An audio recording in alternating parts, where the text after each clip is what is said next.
Hello, I'm Storm Blackwell, and welcome back to more. Welcome back to more Pokemon Scarlet and Violet, where I'm here, surrounded by Sinesteas, and we're going to be trying to get some more marked Sinesteas today. As you can see, I've got my little outbreak on the mini-map there in the bottom right. That's already all set up. It's been set up for, like, it's been set up for a while now. Because I was here last week as well, and I've been here several days in between.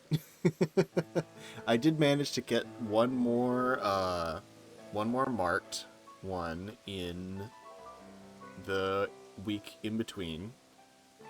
It was another uncommon one. Actually, why don't I just show you?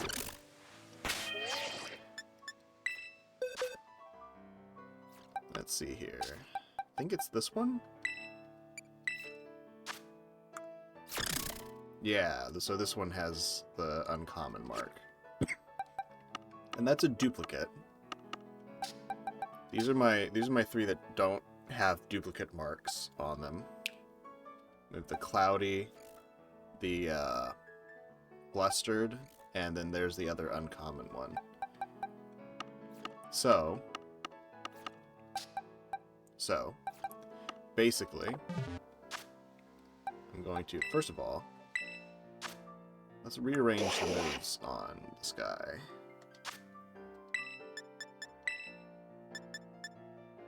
Hopefully that doesn't mess me up.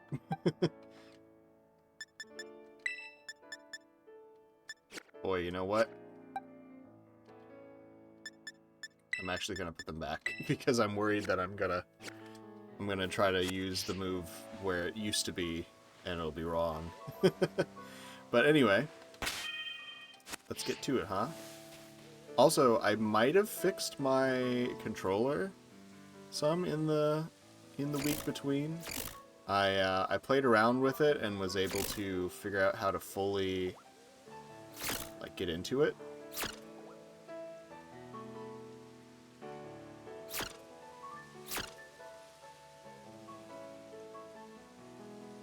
And so I'm hoping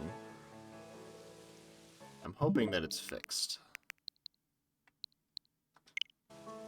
It's been working pretty well for a few days now, so we'll see. Oh, I did not mean to battle that Sinistea. But as you can see, this Sinistea is in fact authentic, as are all the Sinesteas coming from this outbreak here, which is amazing.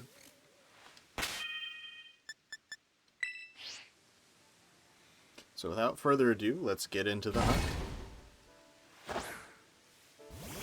I'd really like to get one or two more marked Sinesteas for my team.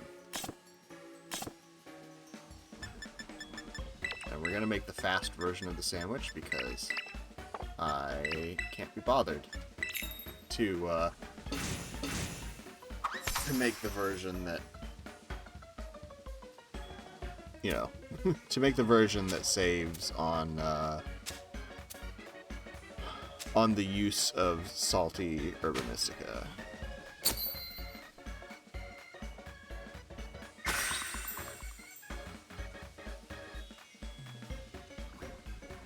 But I'm making the sandwich so many times because I'm resetting so much that that I'm just gonna make the easy version instead.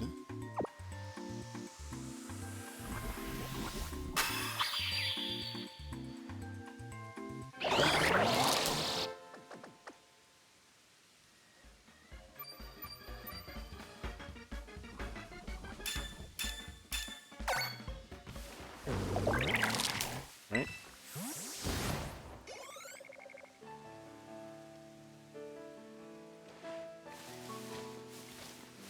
I wish I could do something to affect the time of day in game.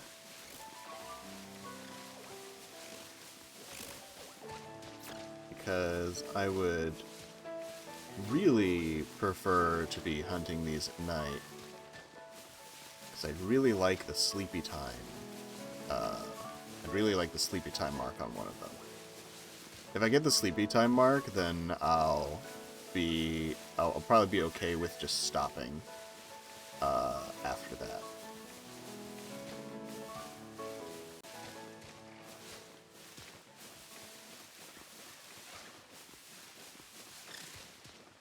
Or if I was to get something cool like the rare mark. Or like Thunderstruck. Even though I don't think thunderstorms happen here. I've seen rain, and like it's been cloudy.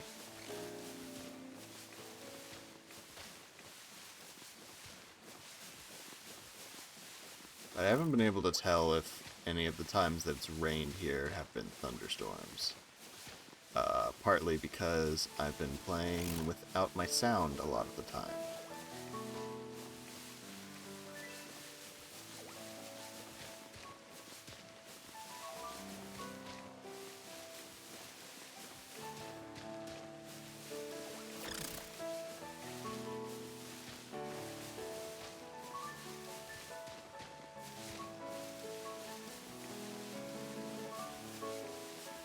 Yeah, so basically, right, I was very excited to see this outbreak show up. And because of that, I decided to shiny hunt authentic Sinistea. But I accomplished that goal really quickly. And so I was like, okay. Because, like, this hunt, in my opinion, should be a more challenging one than your average hunt. And because of the outbreak, it became just a normal shiny hunt. And I was like, okay, how do I add another layer onto this to make it a little more challenging? And then I was like, okay, what if I get a whole tea set where it's like a whole party of shiny authentic Sinesteas? And I did that, and in that in the effort of doing that, I actually got those first two that are marked. And I was like, oh, well, now here's an idea. What if I get a whole tea set, so a whole party that's marked? Because I was like, alright, it didn't take me very long to get 2 marks. So, getting, doing that amount of time 2 more times, I was like, oh yeah, that'll be about where the, like, effort spent on the hunt, I feel should be in my mind. We've gone way past. We've gone way past spending that amount of time again 2 more times. We've gone way past that now. So I'm starting to sort of barter with myself about the challenge. Because it's totally self-imposed, but... And, like, I could come back to this another time, get this as an outbreak again. But also part of me is worried that they're gonna change something about it and make the outbreak not work anymore. And so I'm like, well, I gotta do this while I can. But there are enough marks that can be added on to Pokemon through, like, ribbons and such, including Sinistea. Because, like, if this was, like, a Pokemon that could go to Sinnoh, you could get tons, right? Because there's, like, a bazillion ribbons in BDSP that all give little titles. But there's enough within this game and Galar that I could technically just stop now, right? I could take the shiny Sinesteas that I have that don't have marks and give them like the gourmet mark and the reliable partner mark and like the champion of either set of games mark. So there's like 4 right there. And who knows if they're going to add more marks in like the DLC maybe? They could. Who knows what's going on with the Indigo disc at this point.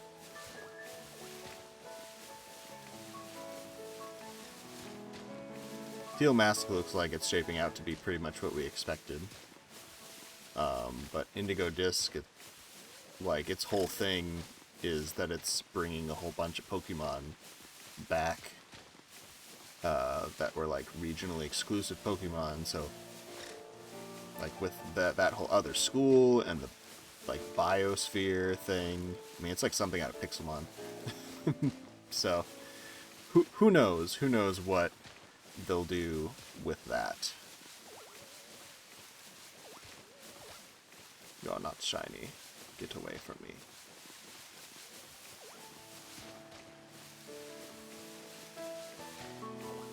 Oh, I totally forgot to put on the music. Hold on. Give me just a moment. I have it up. There we go. Is it too loud? I think it might be a little too loud. Let's turn it down a little bit.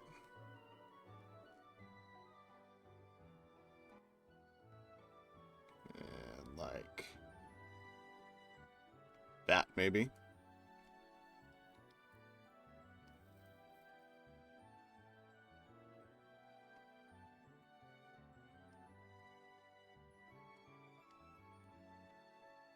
Hold on. Just making sure that it's being... Yeah, it is being picked up. Okay. Cool. Let's go back to OBS. There we go.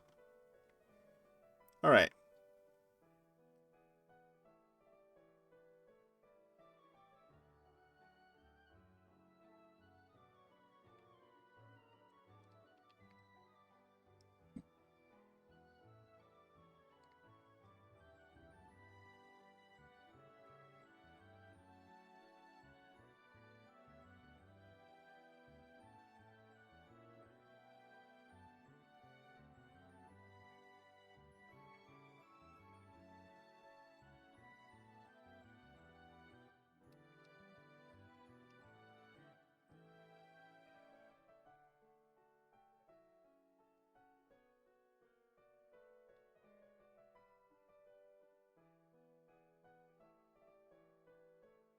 But for any of you out there, I hope you're having a wonderful evening, or whatever time it is for you.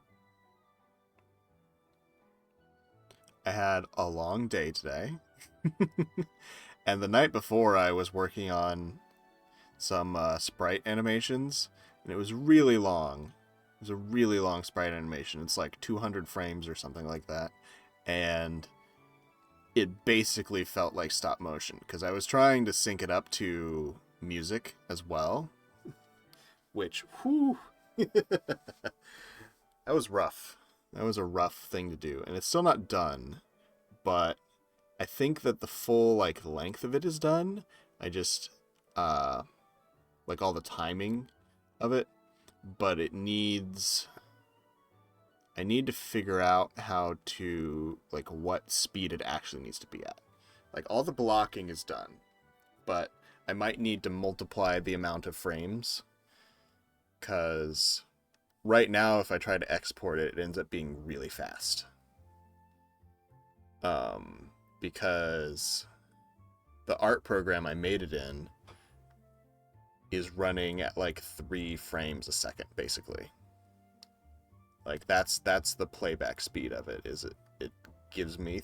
it takes 3 frames to do a second of animation, but that is way too fast once it actually exports. So I'll probably need to, like, multiply all the frames by 10 or something like that. And that would give me some space to make some of the animation a little bit smoother. Be a little bit difficult to change up some of the blocking of it, but I could do it. I just basically need to figure out how to get to the part where it is showing up. Like that, basically.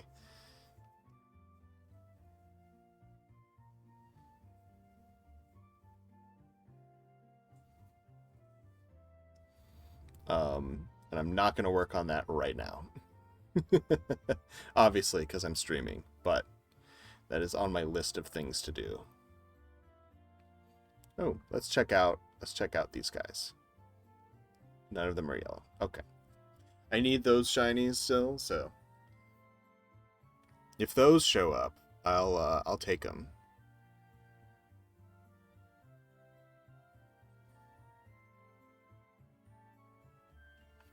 Hold on.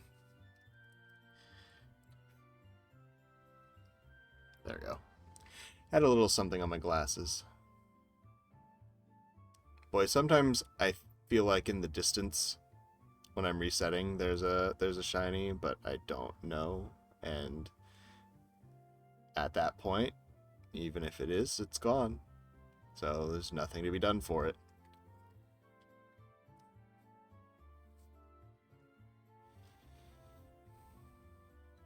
Not really seeing any shinies right now. I don't know why the shiny rate has been so low on this outbreak recently. Like, I had been getting tons, but it feels like it's dropped for some reason.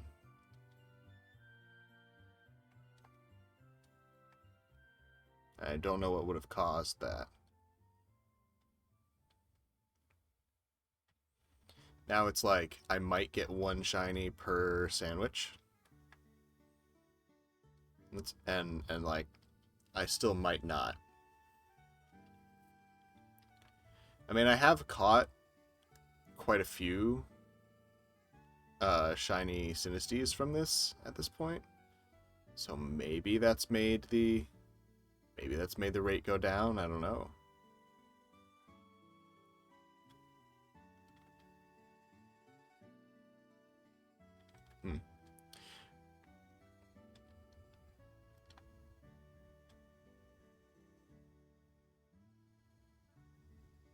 Sun's going down, so that's nice. It's a title that would be nice to get the dozy one.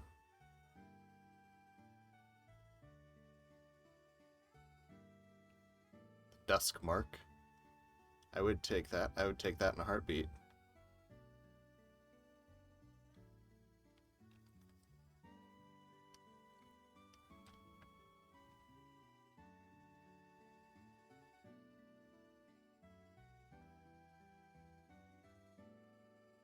So yeah, the camera control stick feels better now than it did last week.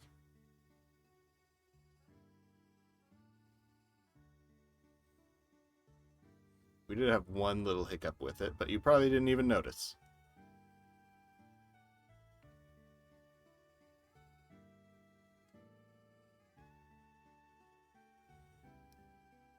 So I might need to take it apart again and actually use isopropyl alcohol on it. Because that's the thing, is I figured out how to take my controller apart pretty much entirely. And I got into it to the point where I could see the internals of the joysticks, but I don't actually own any isopropyl alcohol. So instead of that, I have some canned air, and I just got the canned air way up in there.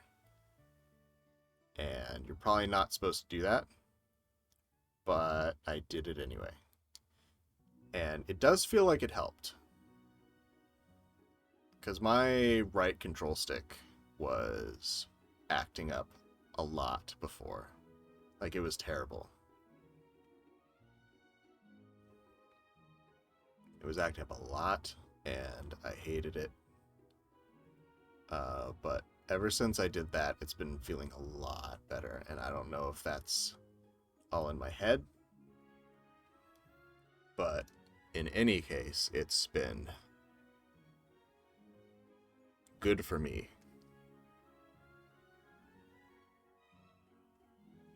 Alright, it's nighttime. If any shiny Sinesteas would like to show up and, you know, maybe have the sleepy time mark, that'd be pretty gosh darn cool. I didn't realize how hard it actually was to get sleepy time mark. I've gotten it on so many just random shinies that I assumed that the sleepy time mark was somewhat easy to get. Lo and behold, when I'm trying to get the sleepy time mark, it is somewhat difficult.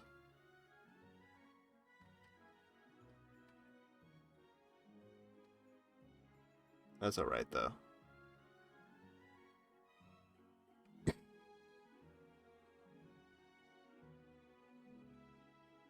I wanted this to be somewhat difficult.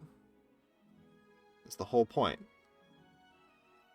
If I just wanted, you know, 6 shiny Sinesteas, I'd be done twice over by now. At least.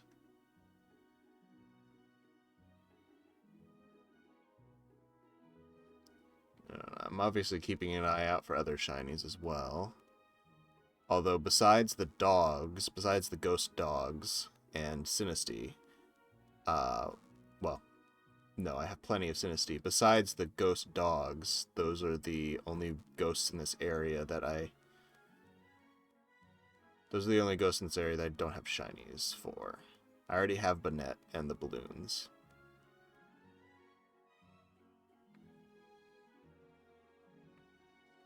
And I have a bunch of Sinesteas.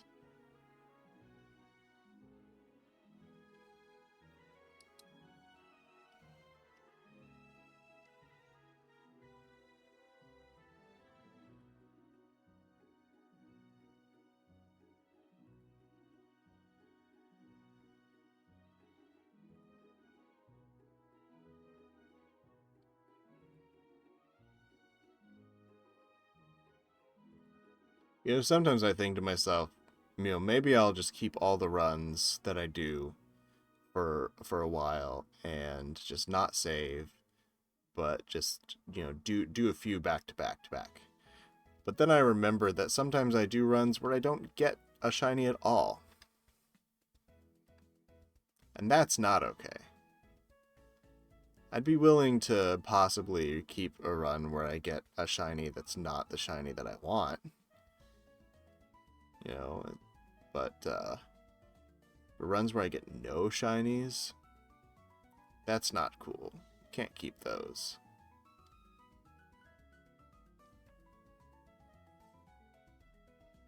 I would like a pink teacup. That is my goal.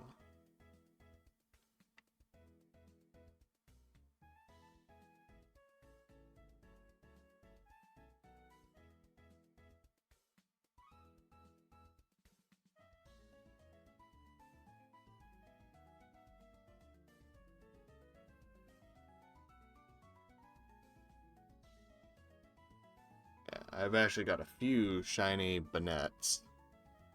And I've got like 2 extra shiny Drift Blooms that I don't need. Something like that.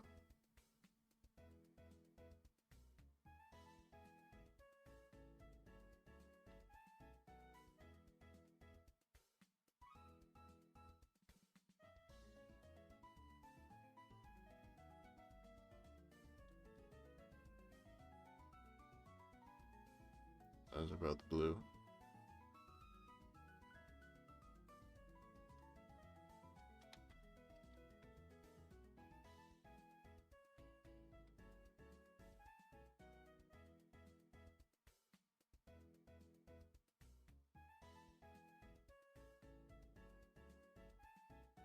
I can walk.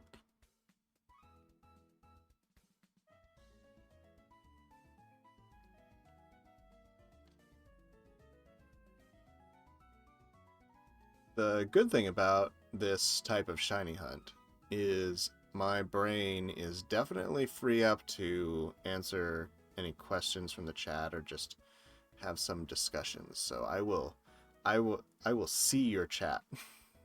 Hopefully. No promises because I am still me. But if I'm ever gonna see chats, this is a pretty likely time.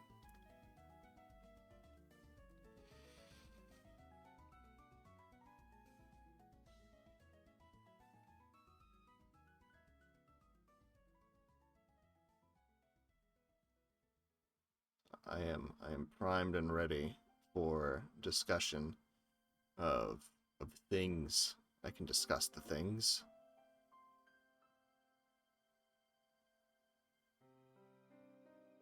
Maybe Pokemon stuff. Maybe not Pokemon stuff. I don't know. I'm super excited for the Thousand Year Door remake that that got announced. I don't remember if I talked about that last stream, but even if I did, I can talk about it right now. Because I've been watching a lot of stuff about it, and boy, am I, that is like my favorite game, and that's something I've noticed about that game, is that the people that love it, it is their favorite game, which is very strange, right? Because it's a random, so like on its surface, right? First of all, it's my favorite game, so even though I'm about to like basically uh I'm about to basically badmouth it a little bit. No, it comes from a place of love. But it's a somewhat random game, right? On a system that in hindsight didn't sell very well, even though I loved the GameCube, so there's that. I'm always astounded to hear that the GameCube didn't sell well, because I loved it. But anyway, I loved so much about that era of gaming. It all seemed so like weird and cool and all over the place. But anyway, so Thousand Year Door on the GameCube, so already on a system that didn't sell super well. It's a spin-off Mario game. It's a sequel to a spin-off Mario game.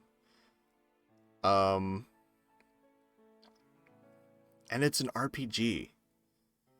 And like, I don't know, the market for RPGs has historically been super saturated, although I feel like that's less so nowadays. I feel like people are coming back around to RPGs now. But I say as I play Pokemon. But really, like, Pokemon has been like the one major turn-based RPG for a long time, right? Because even the other RPG games have gone to like real-time combat. Like, look at Final Fantasy. Final Fantasy is not turn-based anymore. They haven't been for forever. But I love some good turn-based combat. And I've been really meaning to check out the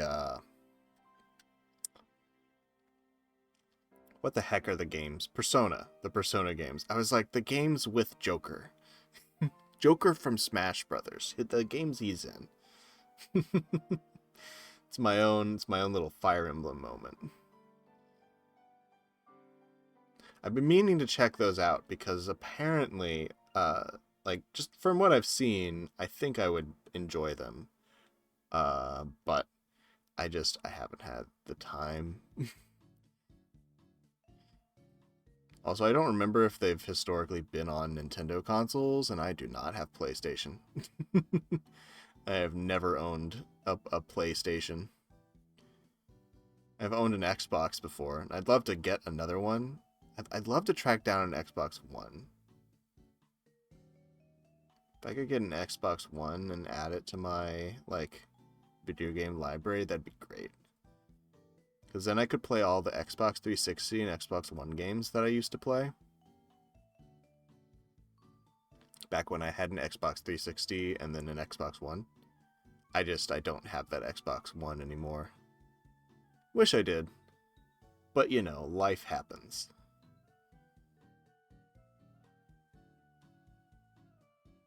And so now I have my Wii and my Switch and my 2DS. And I've got some older handheld consoles. I've got my GameCube still, stuff like that. Nothing. I didn't like get rid of stuff. I don't get rid of stuff.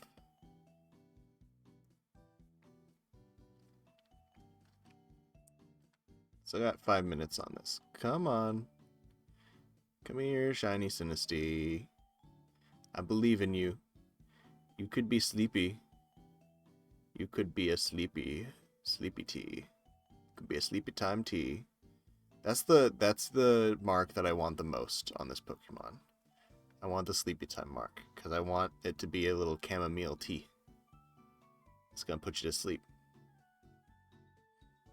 Well, actually, it's gonna go to sleep because I'm gonna teach it rest and sleep talk and something else. I don't know what, but I want it to be a rest user. Maybe substitute.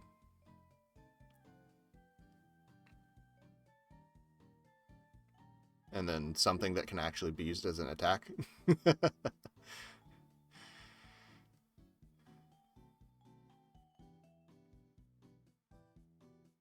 I don't know.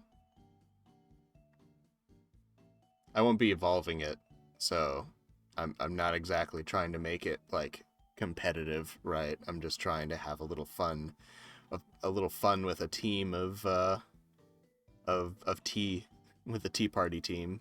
You know, I mean, this is just for being silly, right? This is 100% for being silly. But I still want to do it. I still want to like commit to the bit. So that's why I'm walking in circles outside of Alphanata.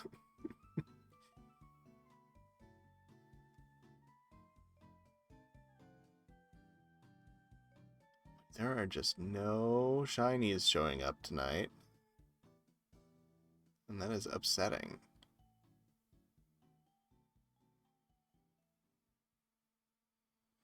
I haven't even been seeing shinies of the other Pokemon around here. Like, this is for sure. Ghost, Tidal, Encounter, Level 3, go. Like, you know what I mean. All of those things are the correct things for the sandwich to be. Sparkling, Tidal, and Encounter Power, Ghost, Level 3. But in all of my days of doing this, I have not I've not gotten a shiny balloon to show up at all, or a shiny dog. I've had one shiny Banette show up, and I've kept it because it had the sleepy time mark. And I was like, you're mocking me.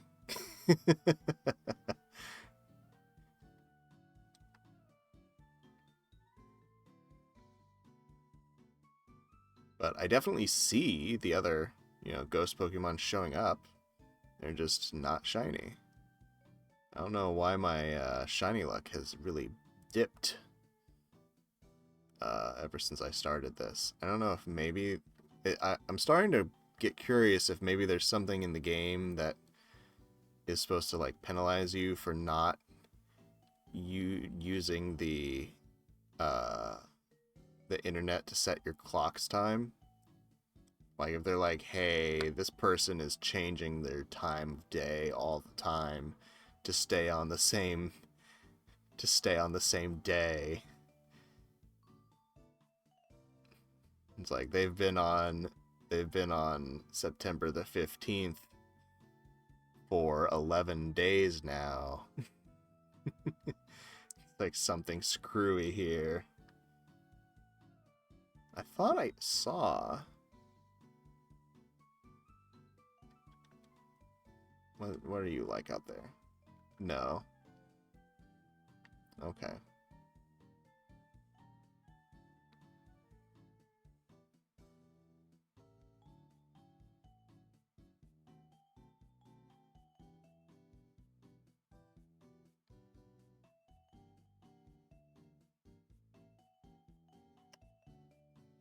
Just having a look around. 1 minute left, though. Won't be able to reset too many more times on this sandwich here.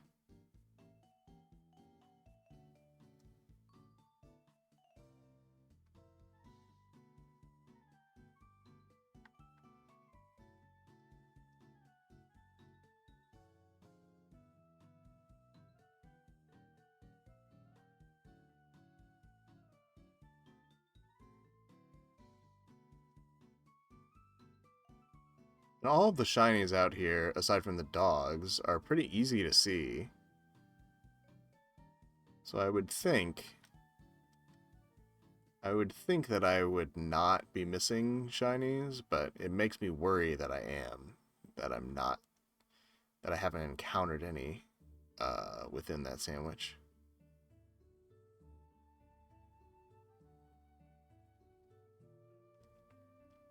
And the dog shinies are just not easy to see because the dogs are underground. So they're not easy to see. Alright. Well, that sandwich was a bust. That's okay. We'll try again.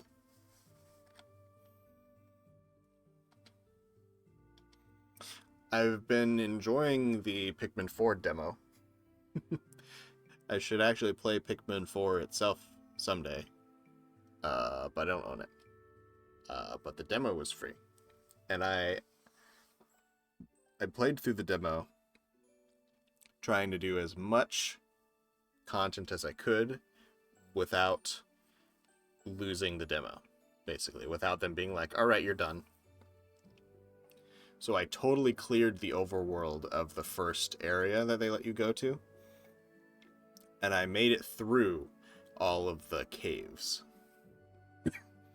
And then after I did that, I was like, okay, we'll look for whatever other, like however many treasures I can get without actually making the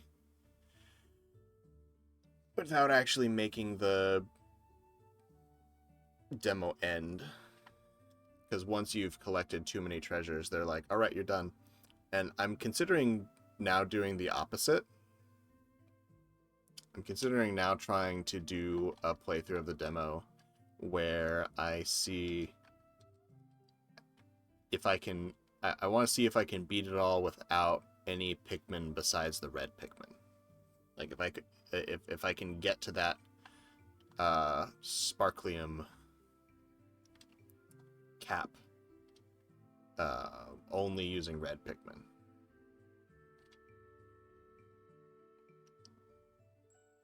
So I think that sounds like fun. And then I would have a save file that I could transfer over later that would have the second area unlocked and only have an unfused onion. Which I know there's an NPC in the game that likes to see the onion fuse, and the playthrough that I saw, they had already fused the onion a couple of times when they encountered that NPC, and so I think it would be cool to that NPC comments. They're like, I would have liked to have seen it unfused to start out with, and so I want to see what they have to say about that. I want to see if it like really does anything.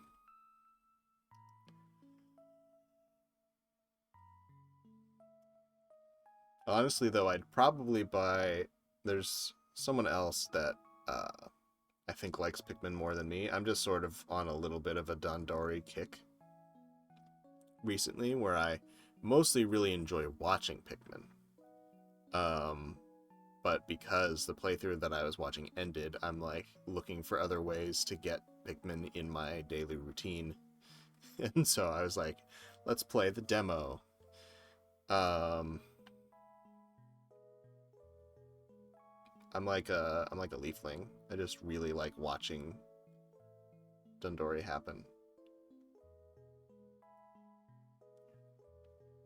But I could get that game, and I could stream that game. I could stream anything that I get on the Switch, which is crazy to think about.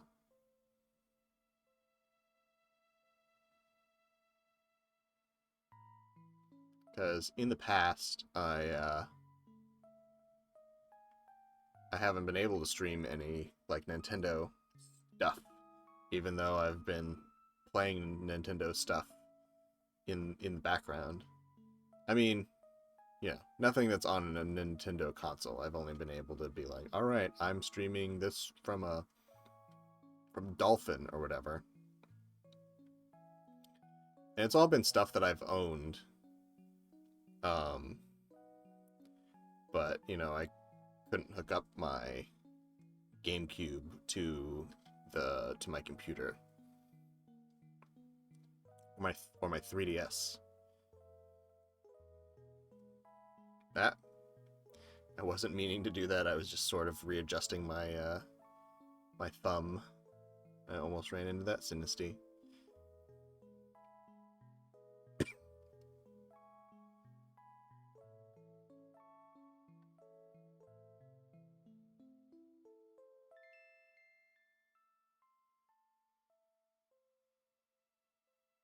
Boy, could we see a shiny Sinistea? Just to be reminded that they exist? Oh, but what I was saying is, before I would buy Pikmin 4 for myself, I'd probably be more likely to purchase it for this other person that told me a long time ago. They were like, you would probably like Pikmin. And I'm like, I don't know. But I get it now. I'm like, you know what? I do like Pikmin. But they still don't have Pikmin 4. And so I'd probably get it for them before I would get it for myself. Plus, like, if I did get it for them, I'm sure they would let me borrow it sometimes.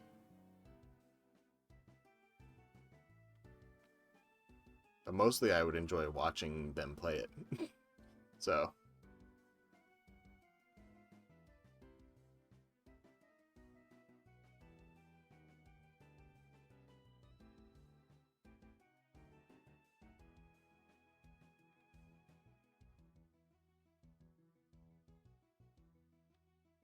I've also been playing Pikmin Bloom again. I picked that up like when it first came out and played it for a little bit, and then I was like, I don't know. But I was like, you know what? Let's play it again and see how it feels now that I get Pikmin more, right? And I do like it more now.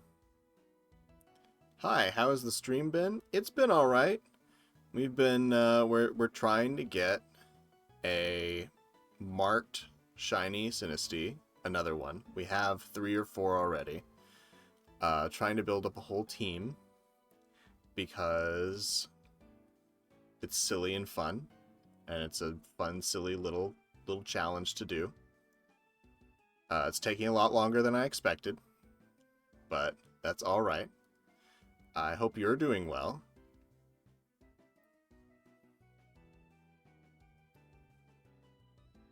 I was just chatting about Pikmin and Thousand Year Door and stuff. Other games. Chatting about other games. Oh, which you just reminded me. I totally veered off track on the conversation about Thousand Year Door and the remake and such. Sinistea is such a cutie. That is correct. I'm a bit of a ghost specialist when it comes to Pokemon. So I've wanted to have authentic shiny Sinistea for a long time. And I was like, okay, this is going to be like a big challenge to do. But they recently fixed the bug that was plaguing the outbreaks in Scarlet and Violet. Because before, any alternate form Pokemon would not be able to show up in the outbreaks. Even if the outbreak visually on the map showed the alternate form as the Pokemon that was picked. But they fixed that when they released the Teal Mask DLC, and so now I have here an authentic Sinistea outbreak. So all the Sinesteas around here, as long as they're close enough to the outbreak, are going to be authentic. And I was really excited about that. Got into the outbreak, got it all set up, and got my first authentic shiny Sinistea, and I was like, that didn't take as long as it should have. It made it into just the same as any other shiny hunt, and I wanted this shiny hunt to still be more of a challenge than your average one. Yeah, it does make things way more straightforward. Yeah,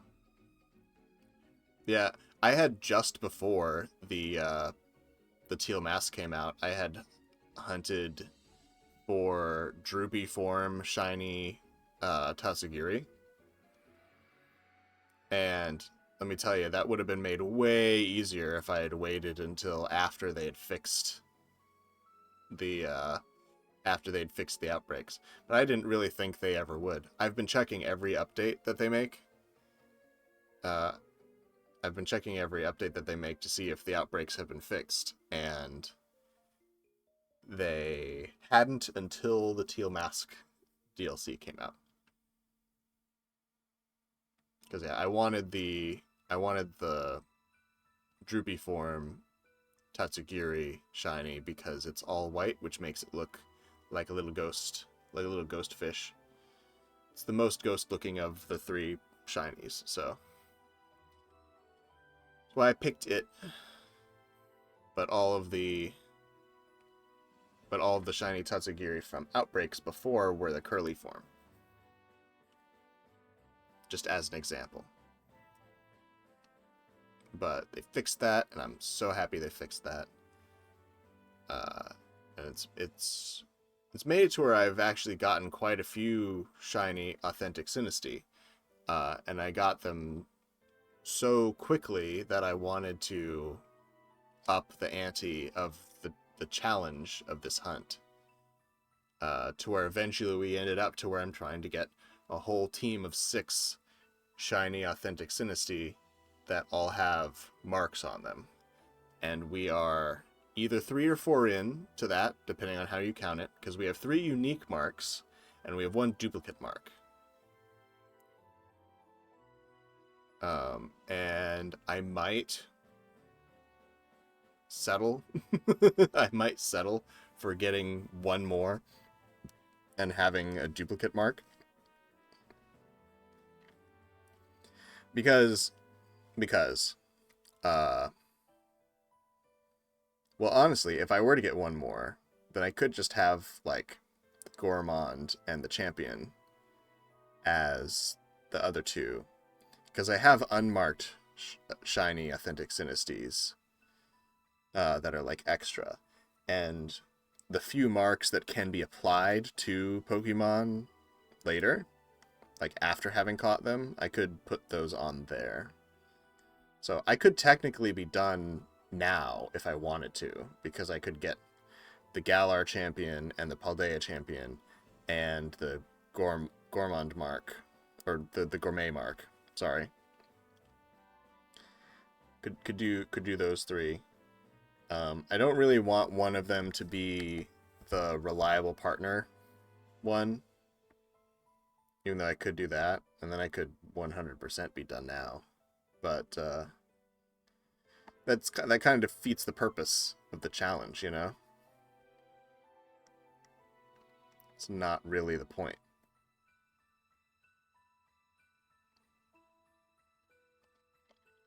But unfortunately tonight we're not having very good luck with our Sinesteas.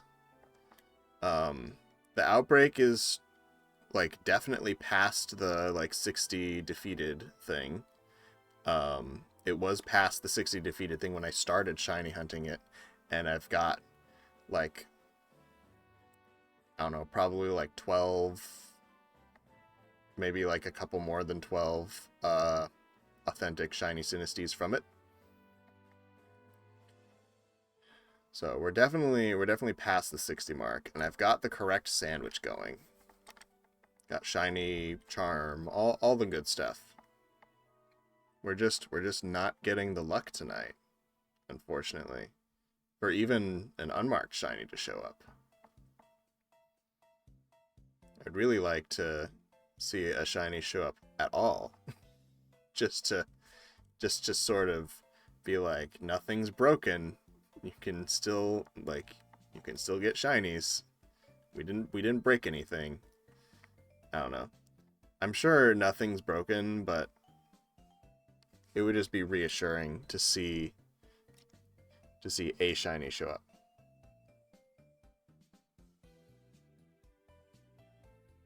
Make me feel like I'm doing this correctly. I mean, I'm not, because I shouldn't be doing it at all, but after having chosen to do it.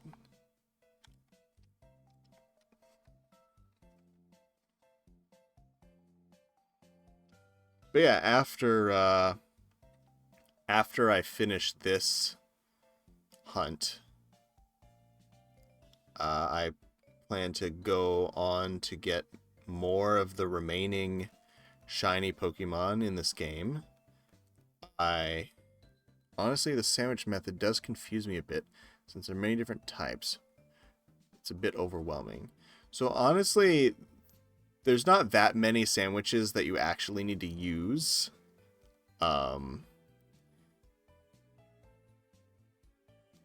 Like, you don't... I don't even use the sandwiches that have official recipes most of the time. Usually you just go into creative mode, and people online have found out some recipes for some good shiny hunting sandwiches. And I use... Let me see if I can show you what I use.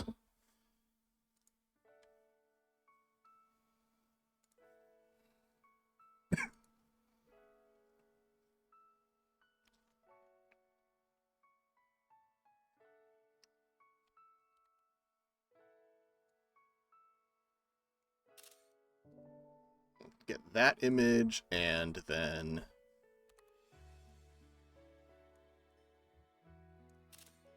that image. Can do that, and then let's hide the switch. Haha. Okay. So these are the recipes that I use. Sorry they're a little bit dark, but I keep my browser kind of dark. It's just easier on my eyes. But so these are the recipes that I use when shiny hunting. I don't remember where I found them. Someone sent them to me. And basically, these are the ones for if you're willing to use the salty herba mystica. And you're not going to be using a lot of ingredients that way. So if you want a simple one that uses the salty herba mystica, and then these are the ones that you can use herba mystica besides the salty one. Basically any two, except I've found that sweet and sour usually doesn't work if you pair sweet and sour together with these. But any of the other ones basically seem to work. And then you put a lot more ingredients into these, but most of them are the peppers. It's like the peppers and prosciutto and then something else most of the time. And most of these are probably worth doing. Some of these, even if I have the ingredients and could do it, I'm like, no. Because I don't feel like stacking that much tofu or that much bacon on top of this other stuff. So some of these I still go ahead and go back to your grass type, because lettuce is a little annoying to work with in this game. I do this grass type sandwich. But yeah, so these are the sandwiches that I use. Other than that, I make the ham sandwich sometimes. Because the ham sandwich is great for training Pokemon up. Okay. The ham sandwich is great for training Pokemon up, because you can use it to summon lots and lots of Chansey. And now Blissey, actually. Now there's lots of Blissey that show up in that location when you use the ham sandwich. I should say what the... Oh, well, yeah, this is really organized setup for all the sandwich stuff. Yeah, I didn't make it. That was sent to me. But yeah, this is where I train using the ham sandwich. But yeah, those are the sandwiches that I use, and I think they're great. I mean, in real life, I think most of those sandwiches would be gross. But for this game, they work really well.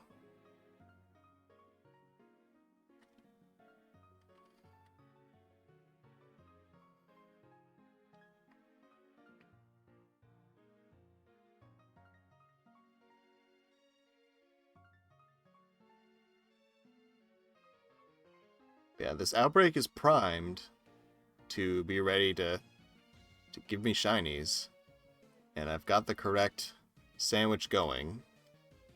It's just not happening right now.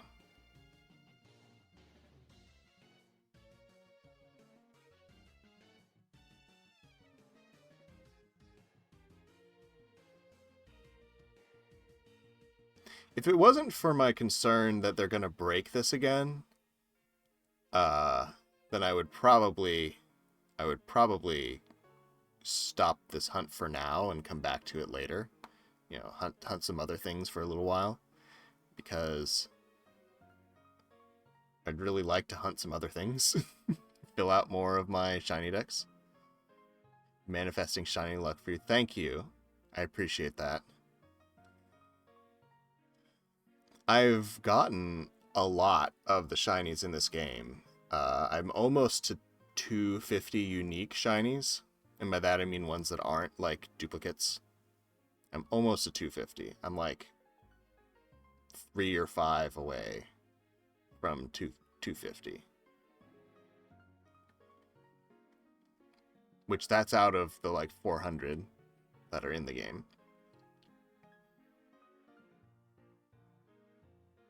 In the base game, I should say. I haven't been shiny hunting the DLC yet at all.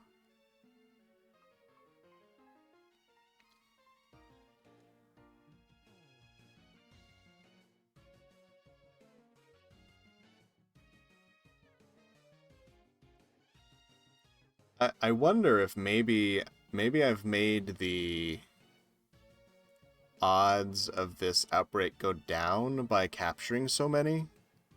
Maybe it just doesn't spawn as many every time that I do the town reset anymore.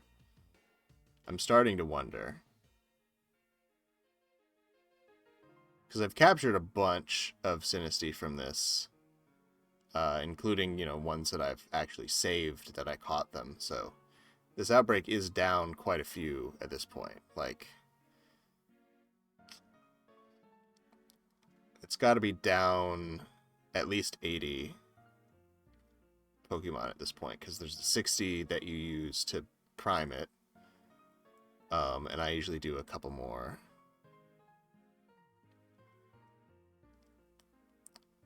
Usually shiny hunt in the older games, and 8,000's odds suck so much.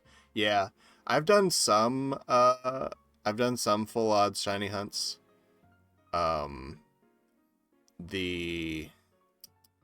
What the heck is the name of that Pokemon? The Spiritomb. The Spiritomb that I have from this game is a full odds shiny hunt. Full odds for this game, I should say, because it was a static encounter, which those aren't even affected by things like the shiny charm. I've also soft reset for shiny Trico in Oras. I have a shiny Trico as my starter in Oras that I'm pretty happy about. I'm still trying to not soft reset. Well, yeah, I'm still trying to reset for shiny starters in the other 3DS games. Which, oddly enough, those are all regions that I picked the grass type starter. But yeah, I'm still trying in there. My first shiny was a full odds shiny. That's a Crobat. Shiny Crobat. Her name is Rose, and she was in Emerald version. And I still have access to her. I'm gonna move her up through the generations of games here eventually. She's still in my GBA games at the moment, but she's pretty safe there because I keep losing. I lost a bunch of my DS games, unfortunately. But I've got my Game Boy Advance games all nice and organized, and now I have my DS games nice and organized too. The ones that I still have. But I lost whatever little Matchbox case of Pokemon games that I had before, so the only one that I still know where it is from my original ones is my Pokemon White. And that's because that was in my DS. But I've repurchased copies of the ones that I was missing before. So I can still bring those Pokemon up through the years. We want to do a Shine playthrough of Scarlet. I want to Shine Hunt for Coco. That is also the starter that I picked. I haven't done... So, first of all, you know the starters themselves are shiny locked in this game. So you can't reset for like the one that the professor gives you to be shiny. But you could breed it to be shiny.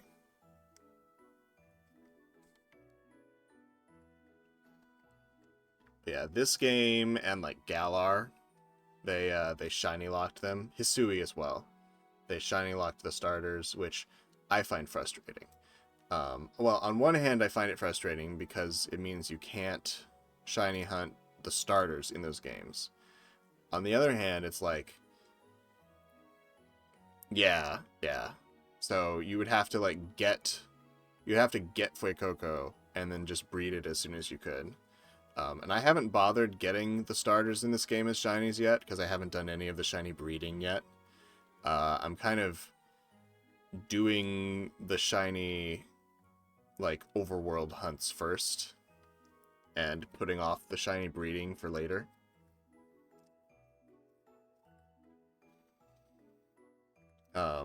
Yeah, I'm kind of two minds of them shiny locking the starters because on one hand, it would be nice to be able to shiny hunt them because like they're a Pokemon that's going to be with you for, you know, the whole game.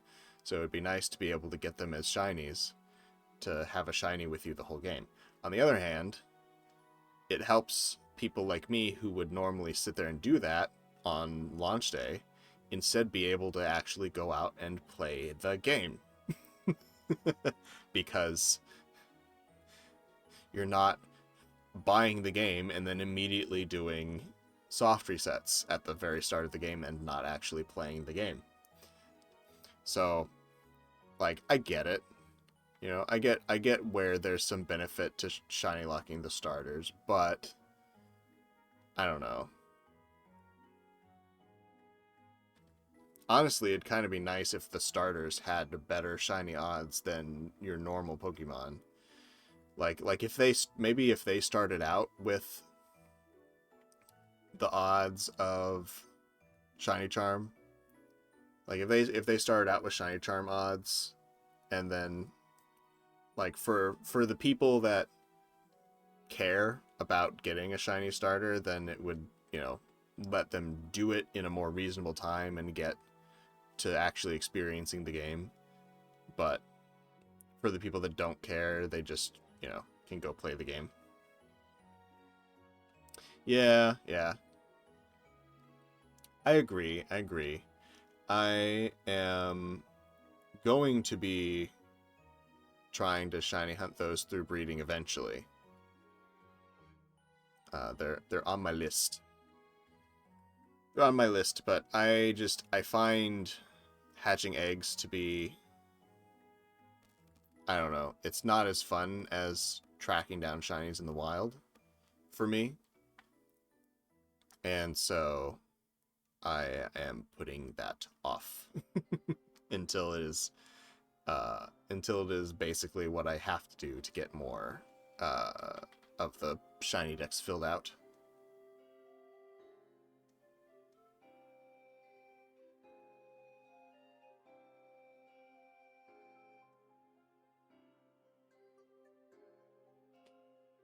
I think if I don't get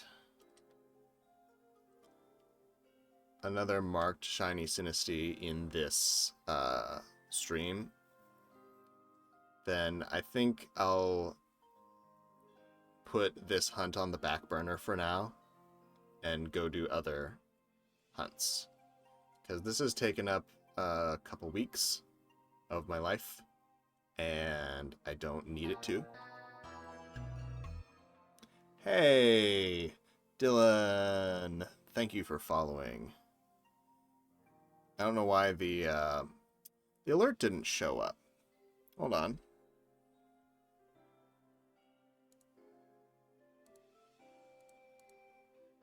The alerts are supposed to show up. Sorry about that. I heard it.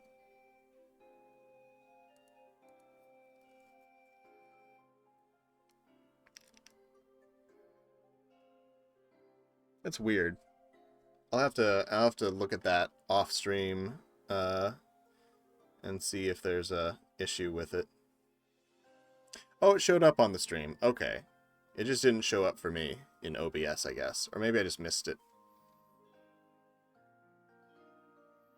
But cool. Good to know that it worked for the stream. That's where it's important.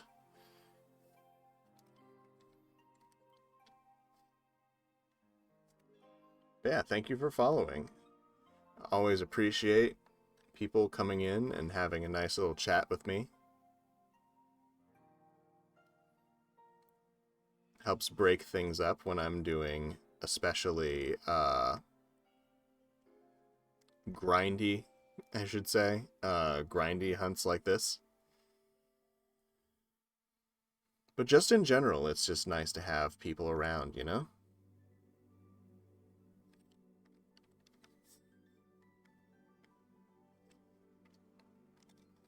How are we doing on time? Got about 5 minutes left on this sandwich.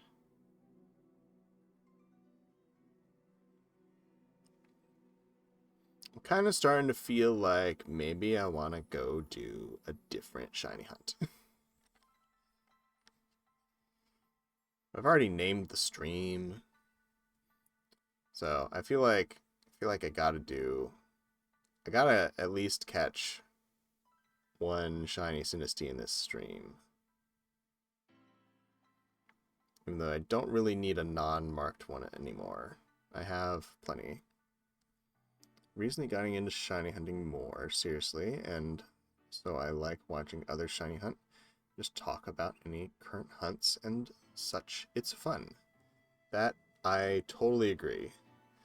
I only started my this major shiny hunting journey after Pokemon put out their, I don't know if you saw, but they put out a video that was celebrating that they had passed 1,000 Pokemon, and it really just tugged at my nostalgia, you know, and I was like, oh, I want to go do a big Pokemon thing. And I was like, all right, I'm gonna catch them all. I've never fully caught them all, and I was like, I'm gonna do it. And I was like, well, if I'm gonna be doing that, I might as well shiny hunt all the ones that I can, especially the ones in Scarlet and Violet, where it's more reasonable than ever to shiny hunt Pokemon.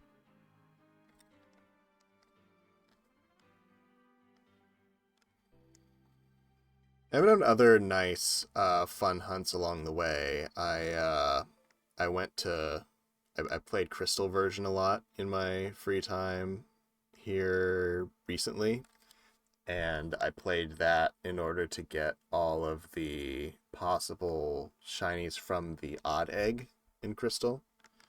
So I've played through the start of Crystal version a lot of times at this point.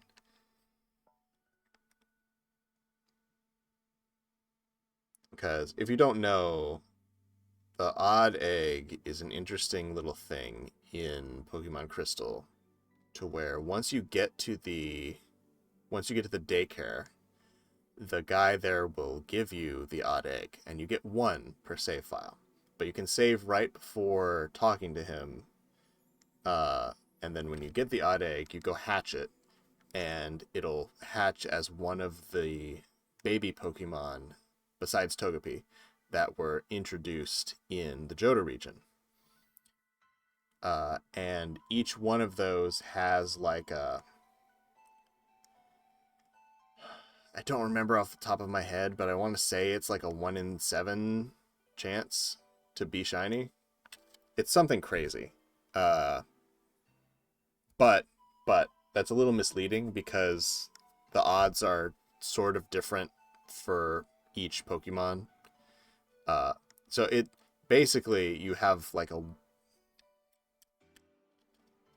I don't remember the odds exactly.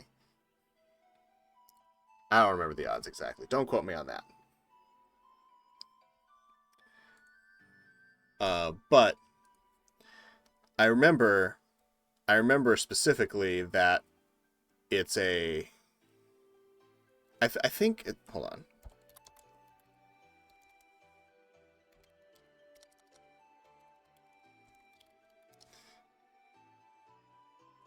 I'm gonna look it up. I'm gonna fact check myself. 14%. I'm sorry. It's not 1 in. Well, what is 14%?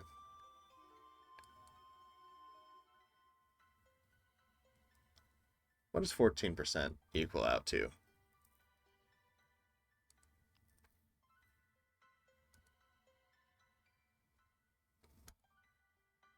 Let's see. Okay. So, with the international version, this is from Cerebi. The daycare man will now simply give you the egg. In the Japanese version, you needed like a ticket for it. The rate at which the hatched Pokemon can be shiny has been reduced to 14%, where it was 50% in the Japanese version. But the Pokemon remain the same. But each of the Pokemon have their own percentage chances to show up. So like Pichu and Tyrogue are rarer to get in the egg than say Cleffa and Igglybuff. Pichu and Tyrogue. I remember Pichu and Tyrogue were the last shinies I was trying to get from that. Uh, to like fill out, because remember I was trying to get 3 Pichus and 4 Tyrogues and 3 Cleffas, blah blah blah. So that I'd have the whole family. And Pichu and Tyrogue both have a 1% chance to show up as shiny in there. So it's like, because that 14% to get that 14% chance to get a shiny is when all of the shinies are added up. If that makes sense. So like of that 14, Pichu is 1% of that.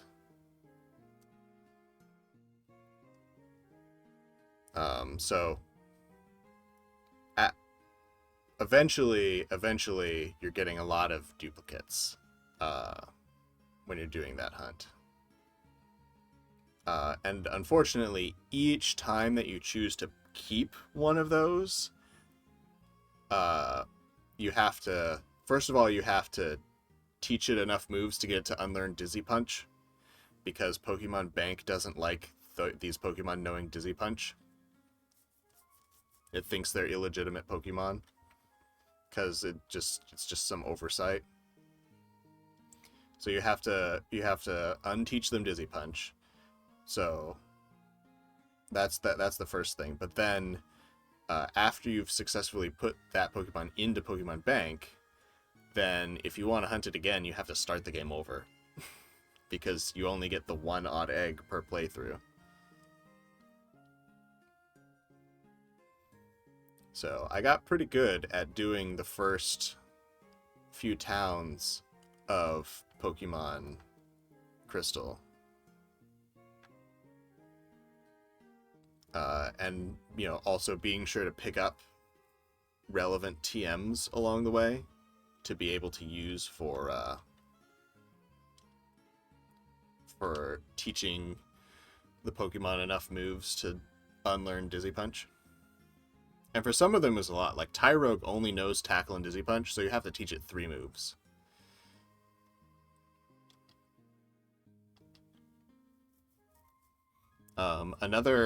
Another hunt that I did recently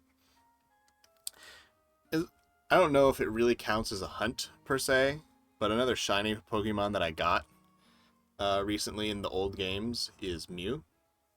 And I went through the whole process of I got it in the. That's a really interesting concept. Kind of reminds me of how in Heart Gold Soul Silver you can get either Slugma, Wooper, Murray egg from the guy where you have to enter the specific purchase phrases. Oh, yeah. I tracked down a replacement copy of Soul Silver, and so I'm looking forward to doing that eventually. The Gen 4 games, Soul Silver, Diamond, Pearl, Platinum, Heart Gold, those all have an interesting shiny glitch as well. The Cute Charm glitch. And I plan on using that for some shinies eventually. That's a really cool method to where if the first Pokemon in your party is a Pokemon with Cute Charm, and your trainer ID and I don't quite remember the specifics, but basically there's 2 ID numbers in the game that have to match up correctly for this to work. But if they do, and the first Pokemon in your party is a Cute Charm Pokemon, then you will have really good odds of getting shinies. So basically, the setup that I've seen to do that hunt is to, in a normal Gen 4 game, get a Pokemon whose ability is Cute Charm. And then have another Gen 4 game that you can restart over and over again. Yeah. And any of these methods that I talk about, like there's good literature online to figure out specifics of how to do it. But so you send the Cute Charm Pokemon to that game that you can reset. You go and encounter a bunch of wild Pokemon and see if it feels like you're running into a lot of shinies. And if you're not, then you trade the Cute Charm Pokemon back to the game it came from and restart the other one. And I haven't done that yet, but I plan to. It's just there's other games that it makes more sense to shiny hunt Pokemon in for now. Right now I'm trying to get all the ones that I can in Scarlet and Violet, which will fill out a good portion. Lovely little game table mat. It's so cute. Mr. Vis is one of my favorite Pokemon of all time. Yeah, like I said, I'm a bit of a ghost specialist, so when I saw that this was in the game, I was like, yes, please. Honestly, I wish there was more customization for the picnic table. There's a bunch of customizations I would like to see. Like I'd like to see we can customize the bottle and cup that are on there, and I'd really like to see those in a form that looks like Sinistea and Poltergeist. I think that'd be pretty cute. And I do wish we could sit at the picnic table. That would be great. Like, it'd be such a little thing, but I'd like to be able to put the picnic down and sit. Because there's 4 chairs there. And it's like, what are they even doing there if you're not gonna let us sit? Yeah, so I'd like to put it down and sit and like look at the horizon and stuff. Because sometimes I'll just like have my game on in the background with my Pokemon running around at the picnic. Because I'm like planning on getting back to the game soon, but I've got to like step away and do something else, go to dinner, things like that. But I'll leave it there for when I come back.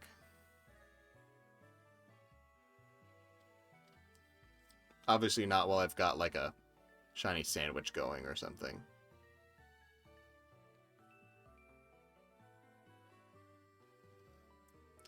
But yeah, I have a shiny Mew that was a pain in the butt to get. So super wholesome and precious. Aw, well thank you. I appreciate that.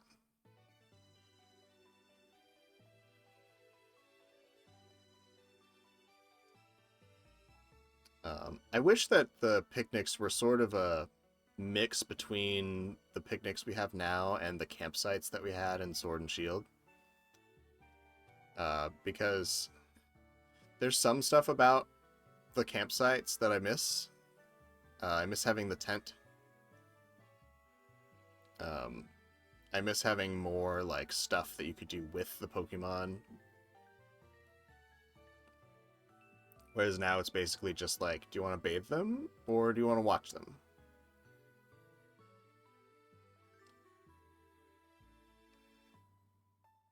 I mean, you can put down a ball, but my Pokemon always lose that ball. It always goes off into nowhere. Then I have to put down another one.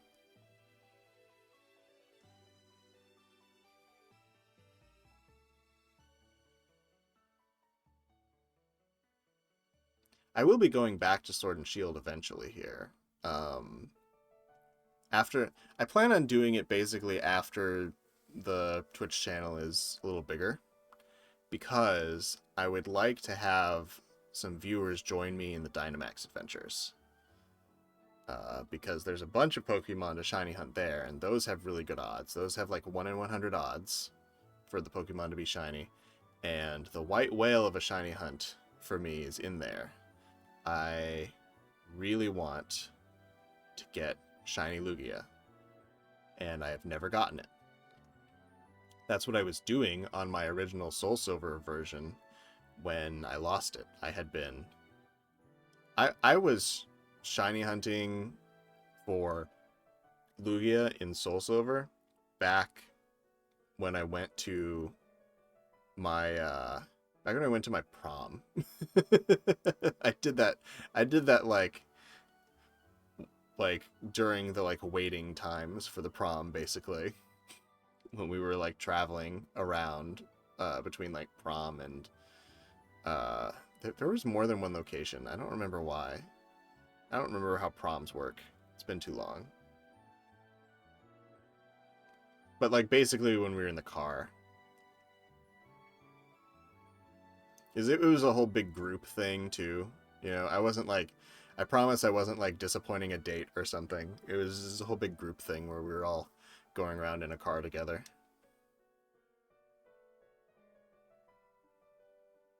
Heck, one of my other friends was trying to shiny hunt Ho-Oh at the time. So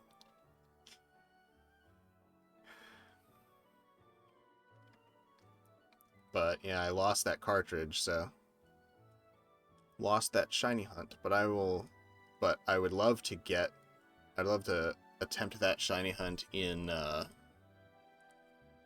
Galar Dynamax adventures. And I'd love to get some viewers along for that. That's one of the that's one of the shiny hunts that's kind of higher up on my list to tackle, is the various legendaries from the Dynamax adventures. Mostly because I'm worried about when someday they don't let you use the Switch on the internet anymore. Because that'll happen someday. And I would want to have... I will want to have done all of the Dynamax adventure shiny hunting that I want to do before then.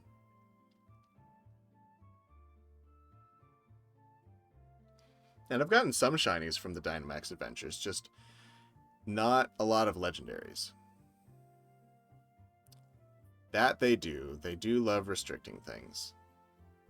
Yeah, I not too long ago bought all of the Pokemon games on the 3DS so that I would have them. Like I did that like right before they shut down the eShop there. It was probably not a very good financial decision. I sunk a lot into that. I sunk enough into that I was able to basically just use my like credits that I earned from that to get the DLC for Scarlet and Violet. It paid for most of the DLC, which is nice that I didn't have to really make that purchase. But like, I wish that the Pokemon games had gone on sale on the 3DS, but they were still pretty full priced. But that being said, I am really glad that I have them now. So even though it was a difficult purchase to make, I am glad that I made it. And I'm going to continue to use my 3DS to play those Pokemon games. So, and it's really convenient to have like both copies of the Pokemon games as well, because like for the original games on the Virtual Console, right? I have the red, the blue, and the yellow. And blue I have set aside as the one that's like more my actual like playthrough, and red is the one that's all messed up. Red is the one that's all messed up from glitches.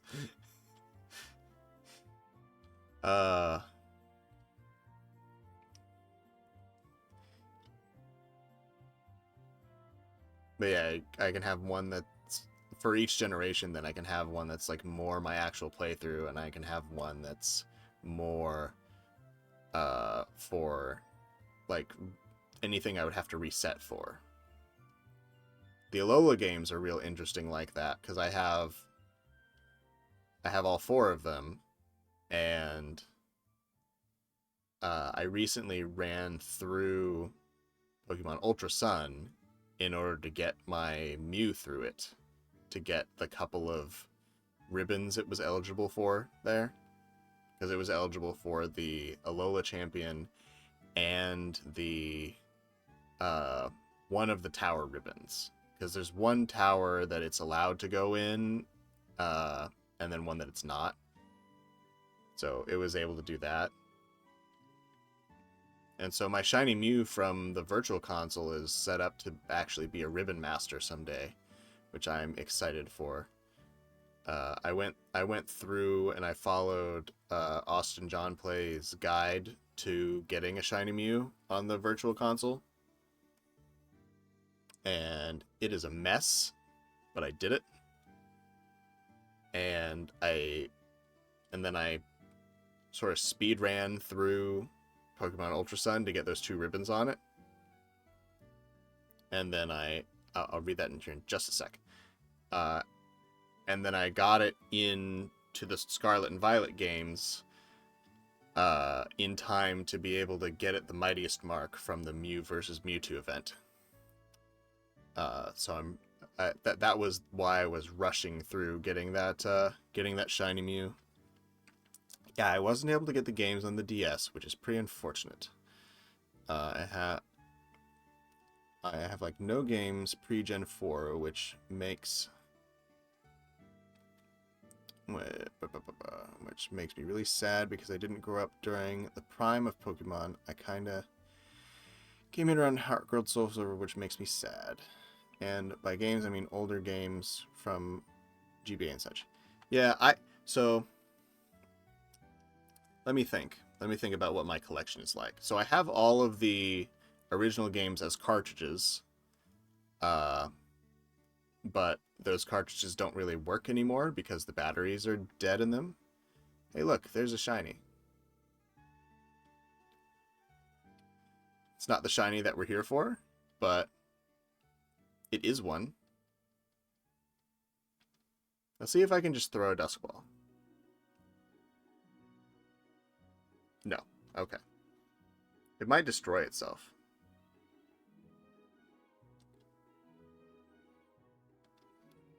This is definitely a Pokemon that could know Memento. Now, I already have a shiny Drifloon, so I don't really need this one.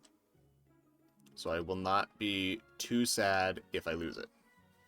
And I will still be resetting over it if I do not get a target in this sandwich. So basically what I'm saying is don't get too attached to this Drifloon.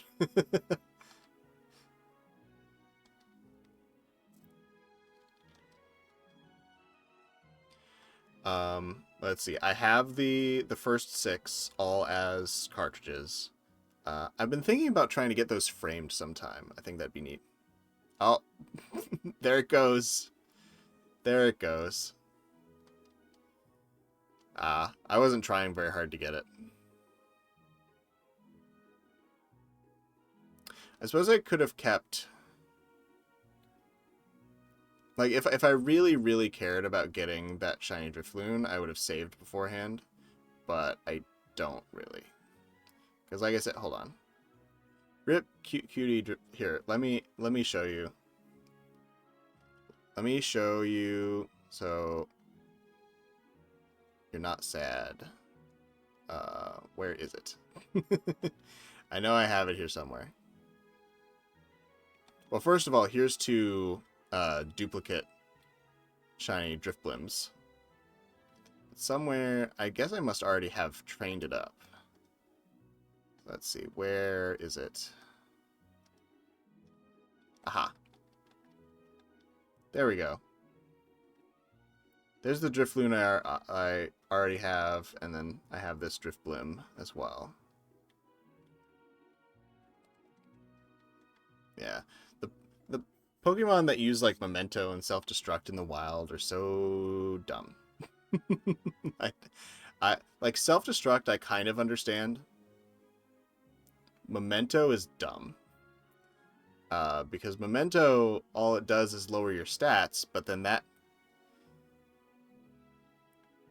Yeah, I also have Sunflora. I don't think I have Sunkern. I think I still need to get Sunkern sometime.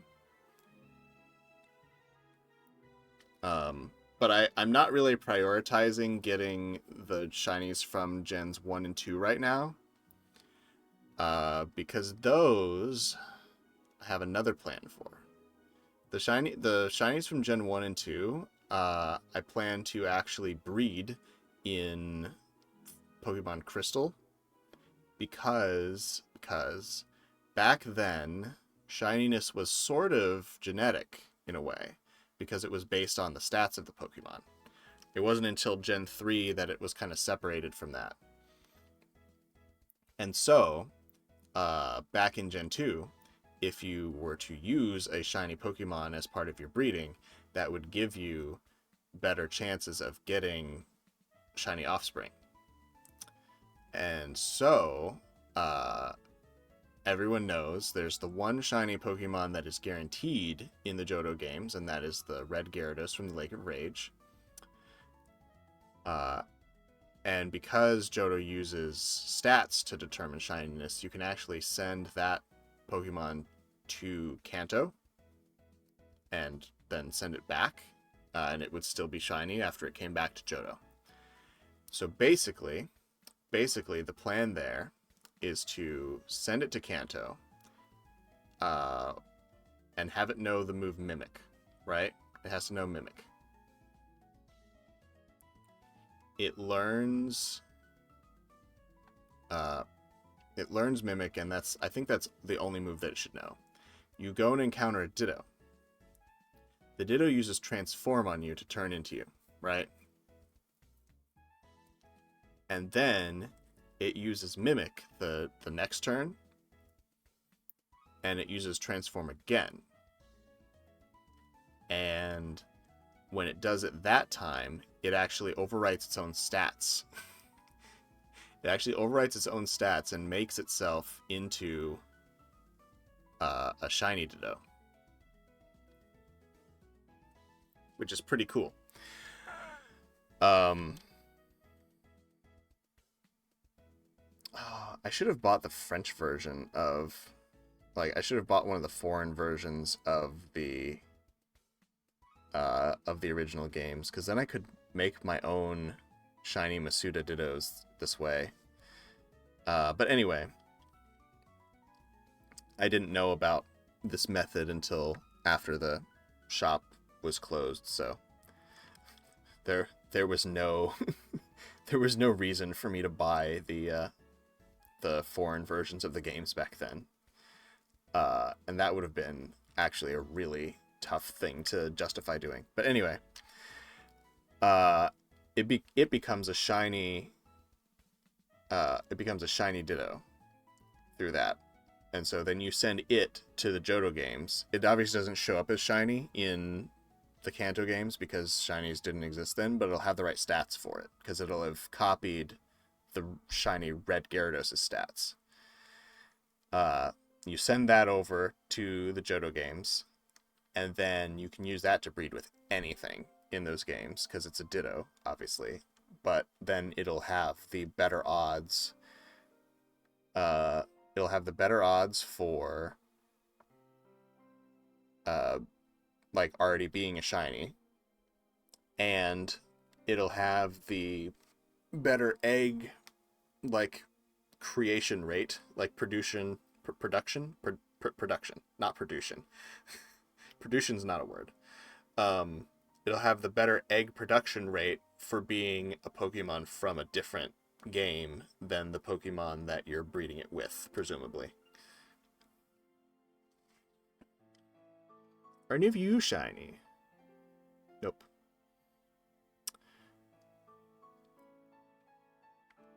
So basically, that's a way to set up to get shinies with, I think those are 1 in 64 odds, if I remember right. After you finish setting that up, I think it's 1 in 64 odds with those eggs. Now, granted, those eggs take a long time to hatch, because you just move slowly in those games, and there's no way to speed up the rate that the egg. There's no abilities yet, so there's no flame body. You know, you can't do any of that. So those eggs take a while, but that's a hunt I plan on setting up to have as something that I can do just on my 3DS when I have time, when I'm like in between other things. You know, things that I wouldn't bring my Switch to, because I'm still not a big fan of like taking my Switch around places too much. Like, I'll take it when I'm going to like spend the night somewhere, you know, but I don't take it like just around with me like I would a Game Boy.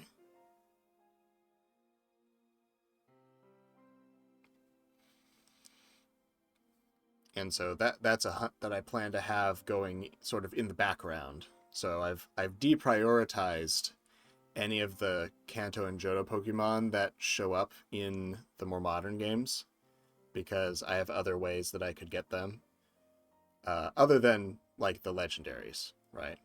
But if I'm say playing Scarlet and Violet, hold on, I need to take a drink. I'm losing my voice a little bit.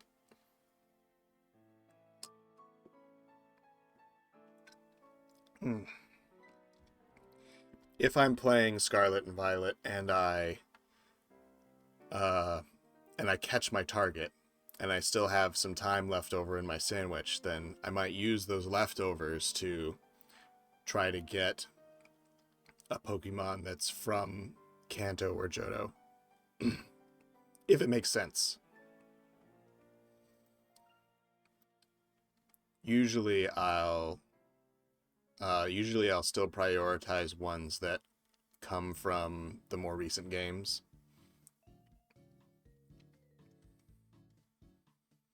So right now I'm prioritizing shiny hunting Pokemon from either the Paldea or Galar region. Those are my top shiny hunts right now. And then aside from that, I'm trying to find ones that come from like Kalos or Unova. Yeah, it makes perfect sense. Johto is just my favorite region and era of Pokemon. So whenever I see Johto Pokemon, I get really happy. I also really, really like Johto. Like, I've definitely started the Johto games the most now because of the odd egg hunts. But back in the day, I did 4 full playthroughs of the Johto games. Because back then, I didn't really care about resetting the games because, I don't know, I looked at them more like just games back then. I didn't really have the attachment to the Pokemon at the time. And like there was no, I wasn't able to trade the Pokemon back and forth. I had the link cable, but and I had multiple systems, so like theoretically I could have done it on my own, but like something about it never worked. And I think it might have been that the Pokemon I was trying to send from the Johto games to the Kanto games like new moves that they didn't know in the Kanto games, but I didn't know that. Or they might have been holding an item, and that might have been the problem. But I was never trying to send like Johto Pokemon to Kanto. I was trying to send Kanto Pokemon that I caught in Johto to Kanto. But anyway, I played through up to Red once with each starter, and then on the 4th playthrough, I got Cyndaquil, who's my like actual starter for Johto, and instead of actually using Cyndaquil, I boxed it after catching a Ghastly. I caught a Ghastly in Bellsprout Tower. And then... Or was it in Bellsprout Tower? It was either in Bellsprout Tower or near Bellsprout Tower. But anyway, I caught a Ghastly, and I used that basically as my starter for that game in the 4th run through. And I did this partially because, like, I did all this playing in the Johto games partially because I did not have a Game Boy Advance until somewhat late in its run. And so by the time that I got a Game Boy Advance, it was a Game Boy Advance SP, and I got Pokemon Emerald instead of getting Pokemon Ruby or Sapphire.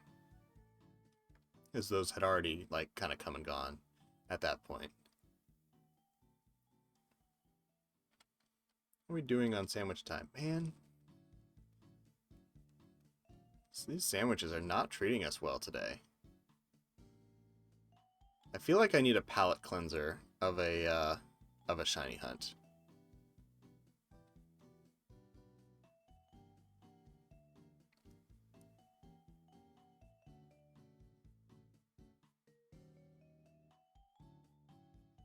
I need to shiny hunt something that's not a mark Pokemon.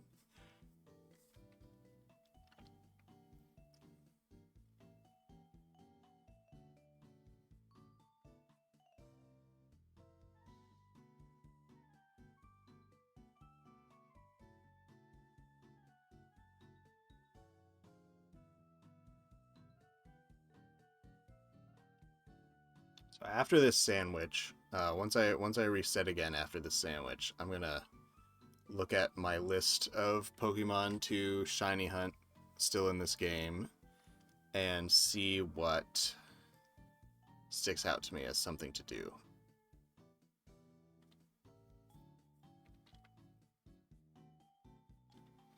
Yeah, I'm prioritizing the Pokemon that come from Paldea or Galar because these are the only games that you can get them in, right? So there's not going to be any way that makes more sense to get them than in these games. There's not going to be any like secret method back in Pokemon Crystal for getting Sinistea. The one exception to that being the Dunsparce, which has a secret method for getting its 3-segment form if you get it back in, I think it's Gen 4. If you get the Dunsparce back in Gen 4. There's a way that you can get really good odds that it's going to be a 3-segment, the Dunsparce, when you evolve it here. Which I might do that. There's also the possibility now of just getting a Dunsparce Outbreak, which now that they've fixed the alternate forms thing, like I haven't checked this out, but like might be able to find a Dunsparce Outbreak that is 3-segment. In which case, that would be the easiest way. Even though I do appreciate having a variety of origins for my shiny Pokemon. You know, have them come from a lot of different games. Which is part of why I like the idea of breeding a bunch of them from the Pokemon Crystal thing that I described earlier. Because then all of those will be from the good old days of Kanto. That's what it'll say. It'll be like from good old Kanto or good old Johto. They'll say they're from good old Johto, and they'll have the origin mark that looks like a Game Boy. The Dunsparce was such a silly idea, and I feel like was bad, but it was bad to a certain degree that became iconic. I kind of like it. It was kind of weird, right? It kind of I didn't really get it at first, but I kind of like it now. Honestly, I don't know if there's a Pokemon out there that I'm like frustrated that it exists.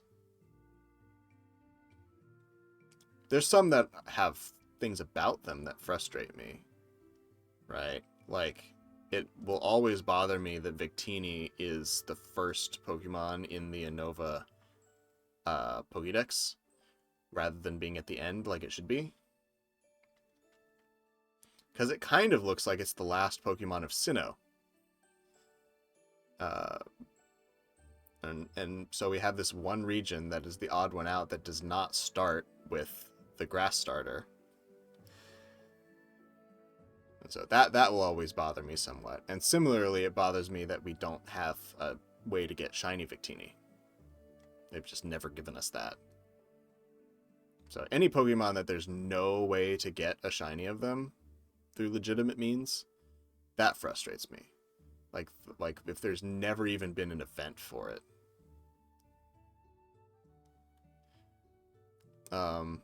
But Dunsparce, I mean, yeah, I don't hate really any Pokemon, but human Pokemon kind of don't sit well with me. That's fair. That's fair. I do prefer the ones that are less humanoid. A lot of the starters recently have been too humanoid for me. Although I think this gen, I think they got a good balance. I really like my quadruped crocodile guy. He's pretty cool. But you know, they've still got the other two are somewhat humanoid, but they're humanoid in a way that they're still pretty animalistic. So I don't know. I think that those starters are all right. But yeah, there's been a trend towards more humanoid starters in the more recent gens, and I've been not a super fan of that. I'd like for them to stay being like big beasts.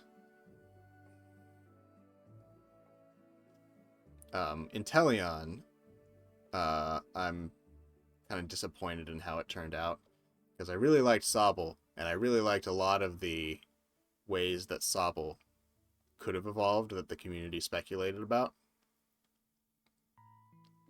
And it's very, I don't know.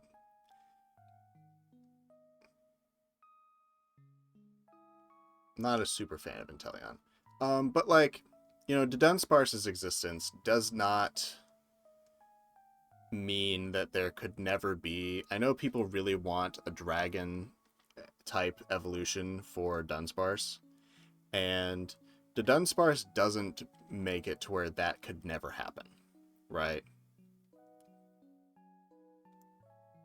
Because you could have something that evolves from the Dunsparce, or you could have a branched evolution that's just a different thing that Dunsparce can evolve into.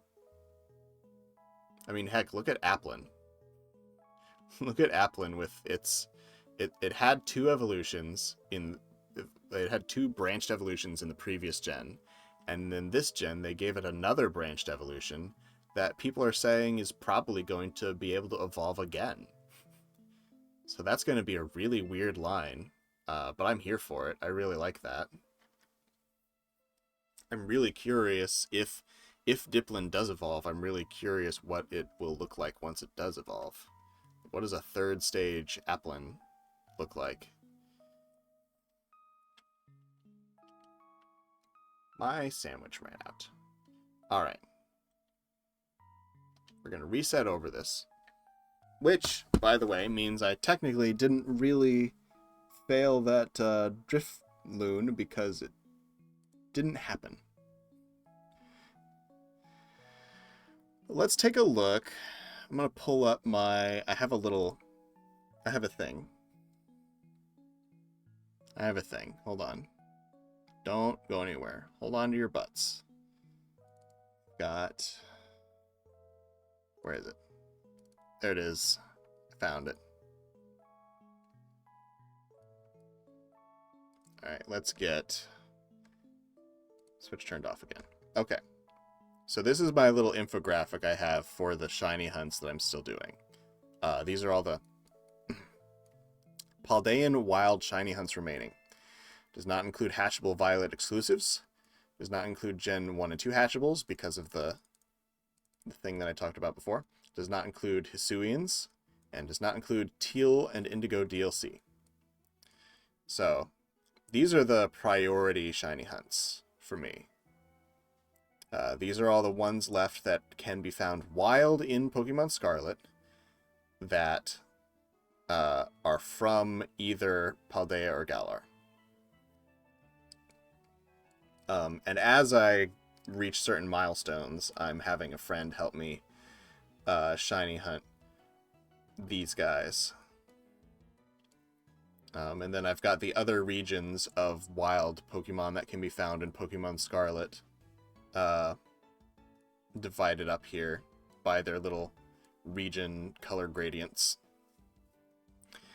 And Hoenn, I'm not really like gunning for because I could get all these shinies in Oras.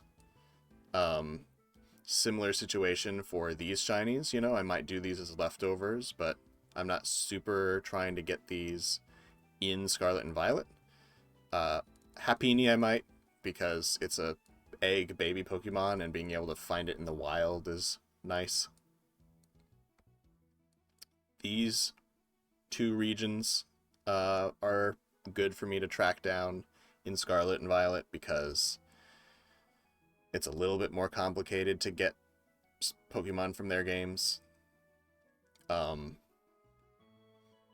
these, like, I could get in Sun and Moon or Ultra Sun and Moon, but I would do them as leftover. Like, Crabrawler is actually pretty easy to shiny hunt in Sun and Moon, so I probably do want to save that. But Toxapex probably want to get in Scarlet and Violet because it's pretty annoying to try to get in Sun and Moon as a shiny hunt, because you have to get it through SOS battles with Corsola, and it won't call more of itself, so you have to really be hoping that that one that Corsola calls by accident ends up being shiny, so probably we'll try to get that in Scarlet and Violet. I already have a first form. And so I need one more, and then I can evolve one of them. But yeah, so let's see. Which one of these do we want to try to do? I could do another ghost sandwich and go after the dogs in a different location to where they're more likely to show up. The trouble is with any of these, I won't have an outbreak, right? There won't be an outbreak for whatever one of these that I go do.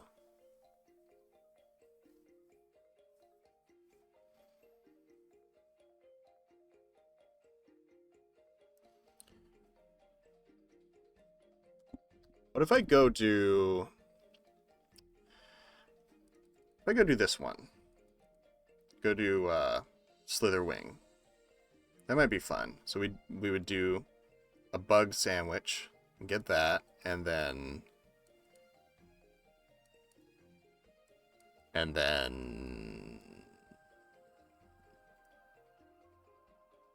I don't actually have a lot of bugs left.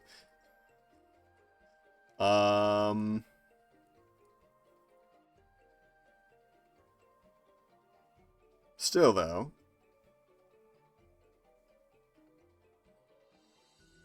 is Spalma bug type? Is it bug ice? Or is it just ice? I think it's bug type. I don't know. Anyway, let's go back to the Switch.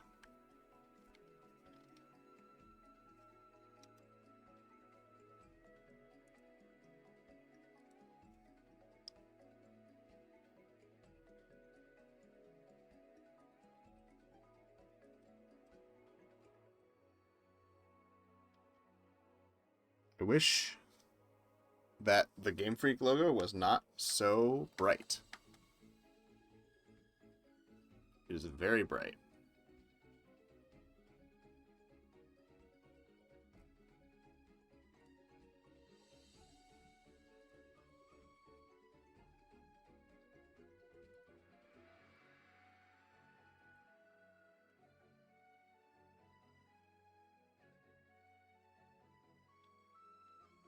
Alright. So, I'll come back to this hunt later. I'll keep it on this day. And you know, we might not end up getting a Slitherwing from this sandwich, but like, you know, we can try. Let's do one sandwich that's a different hunt. And we'll just see if we can get something from it. So, let's do picnic. I'm going to pull up those recipes from before.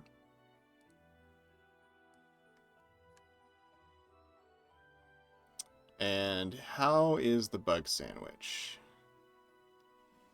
That one is annoying enough that I will do the other version. So we need one potato salad, one salty, and one sweet.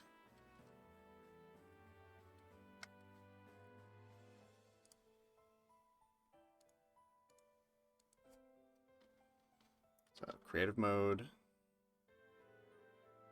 Where's potato salad? There it is.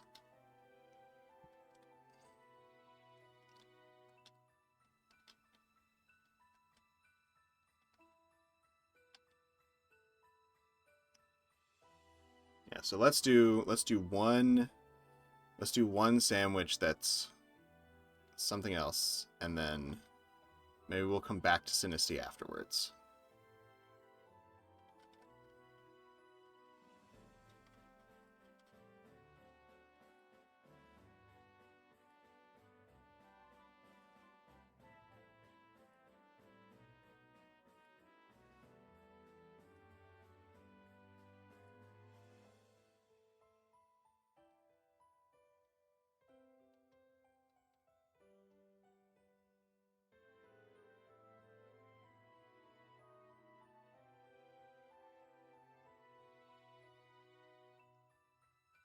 Bug, sparkling title and encounter power bug level 3.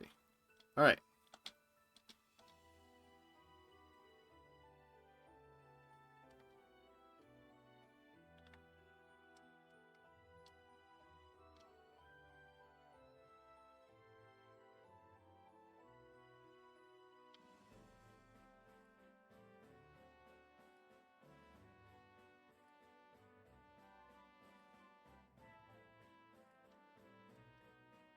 Alright, now let's go down to where... Oh, they're showing up already.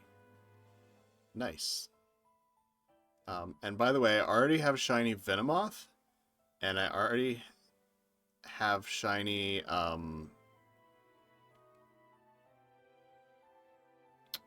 Frostmoth. So the only moth we're here for right now is Slitherwing. They're looking for those yellow wings.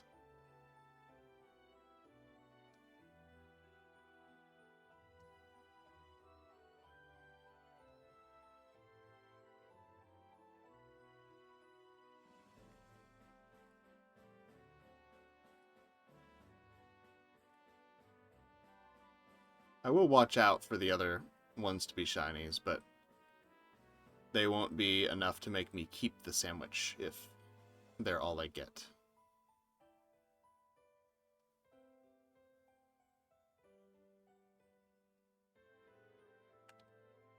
Let's zoom out for this hunt.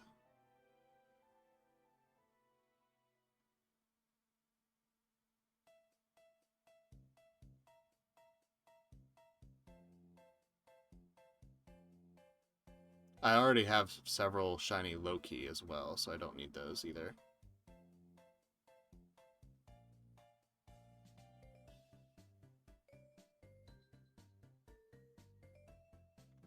I've come here for shiny Slitherwing a few times, and I've never actually gotten it.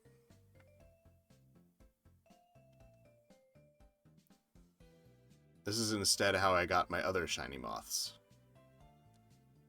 Venomoth and the other one that's showing up here. Frostmoth. This is how I got those.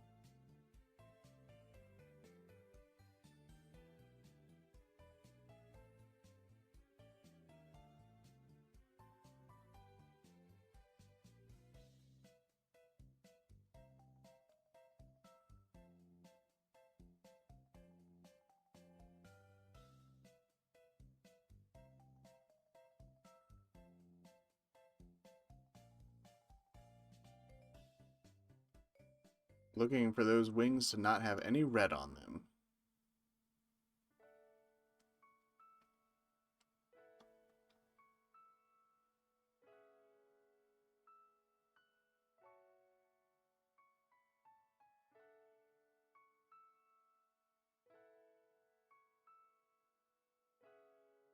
Fully yellow wing sail things.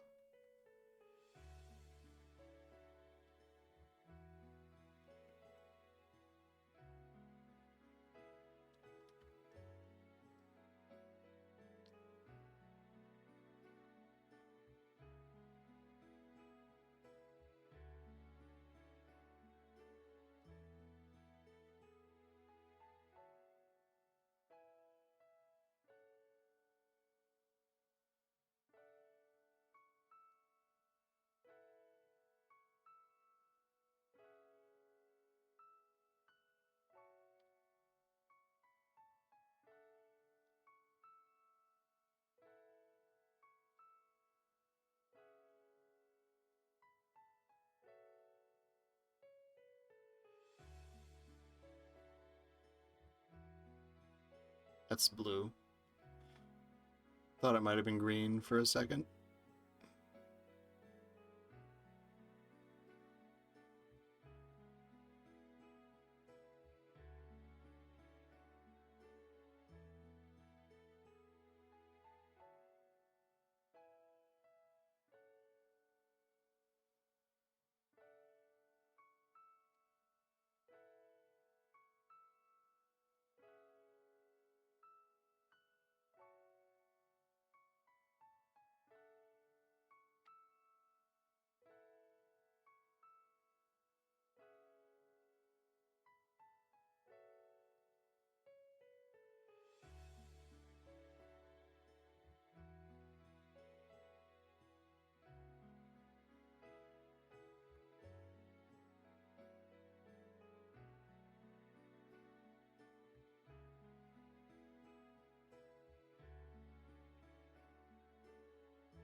Well, there's a shiny.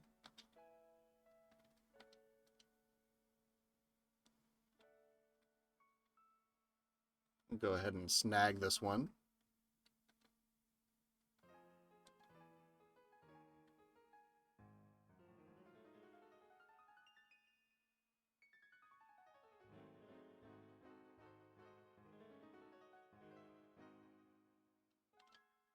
Not the shiny I'm looking for, but I'll snag it nonetheless.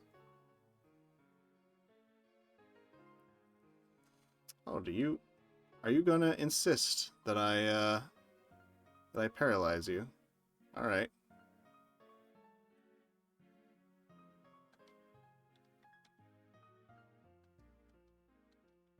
This might take a moment.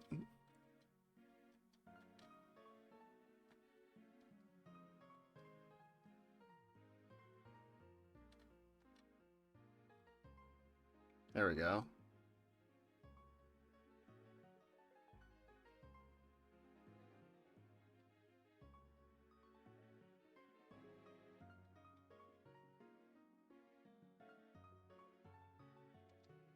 Alright, let's try that Dusk Ball again.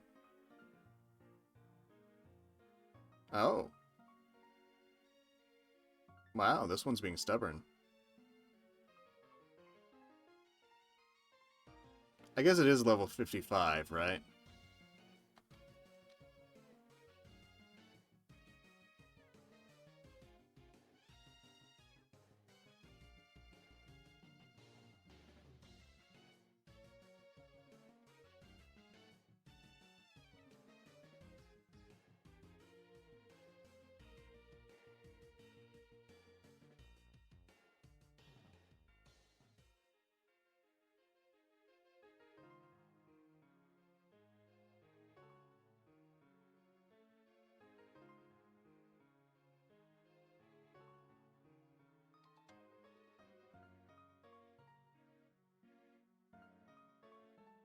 There we go. We got it. Took up a lot of our time, though. A little unfortunate.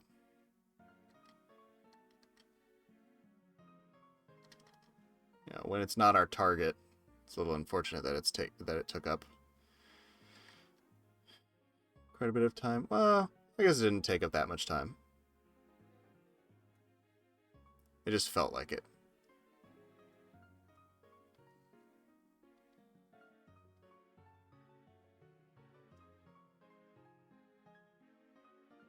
But that's not what I'm here for. I want Slitherwing.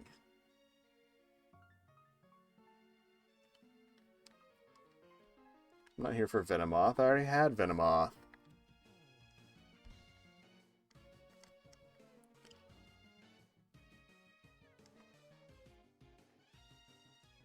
It might have a cool mark, though.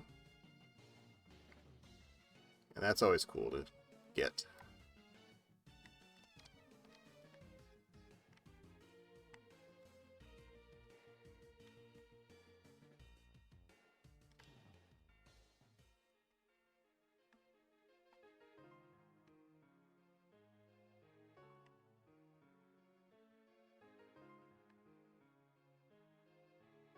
I don't think the one in there is shiny. I think I saw red on its wings.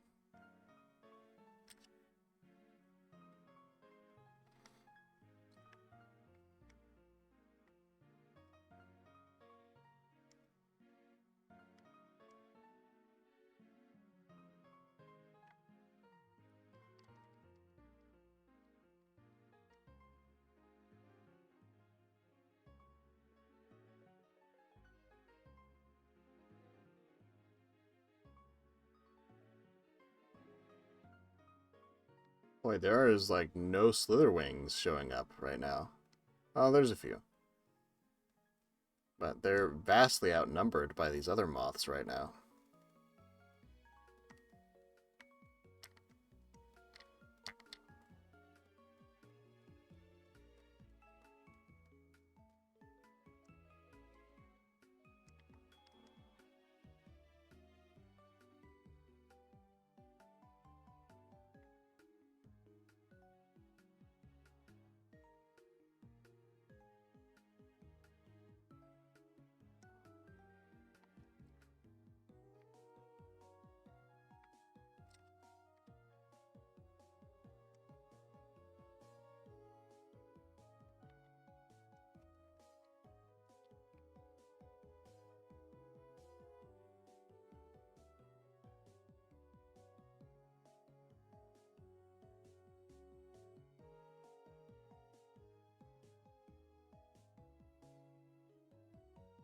So many moths.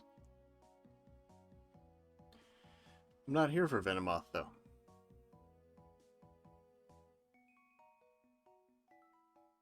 I don't know if maybe a fighting type sandwich would do better.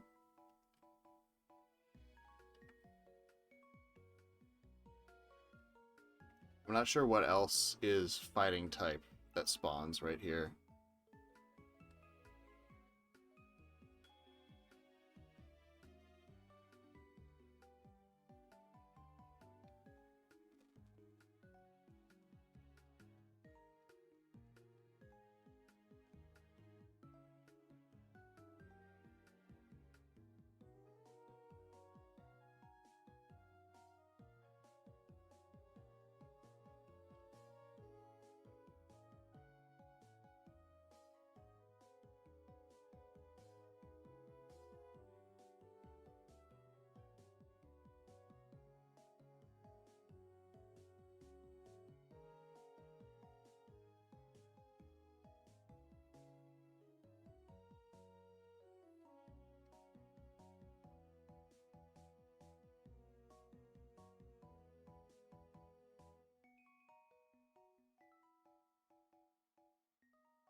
Anybody here want to be shiny?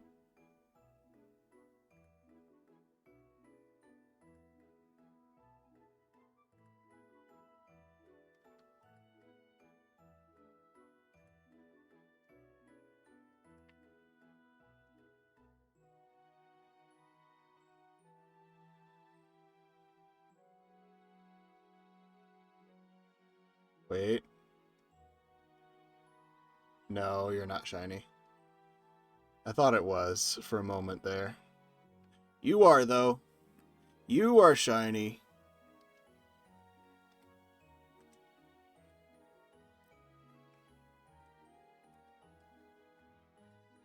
Come here, you. There we go. That's what I'm looking for. That's what I'm here for. See, Stun Spore. You're kind of on the small side one.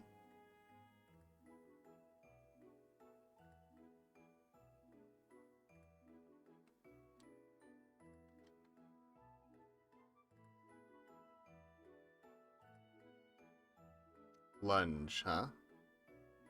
All right.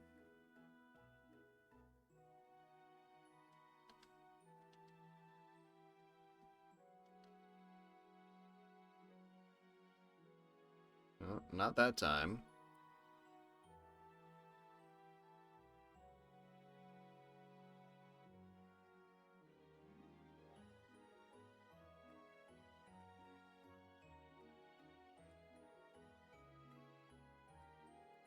Use False Swipe again. There we go. Superpower.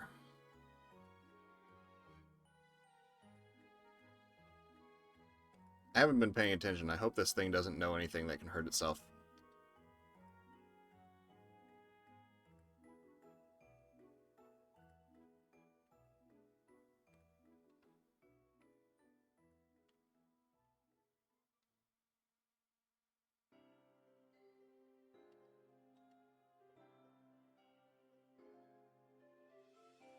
Hey, this is a yellow shiny. You were saying earlier, Dylan, that you like yellow. I didn't think about that until just now, but you know.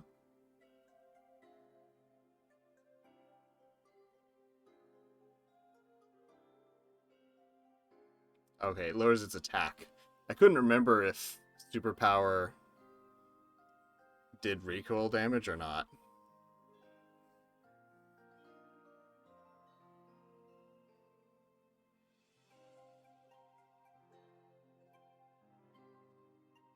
Get in the Pokeball.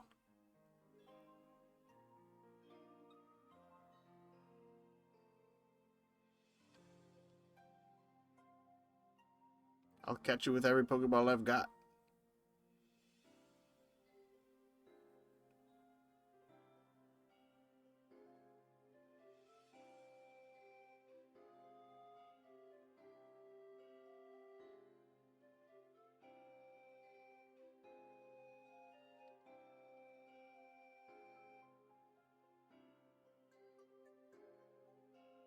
Boy, this one is being stubborn.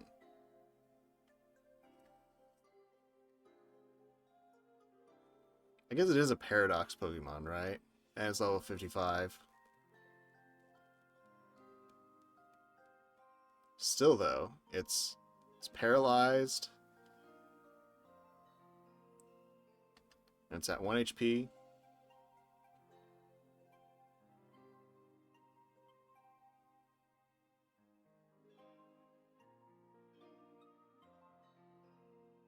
And I know paralysis isn't as good as sleep, but I like it because you can just apply it once and then it stays.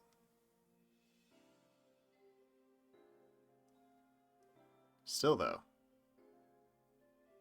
Morning Sun. That heals you? Oh my gosh. We might be here for a while. Especially because it lowers our attack. Oh, never mind. Stop healing yourself.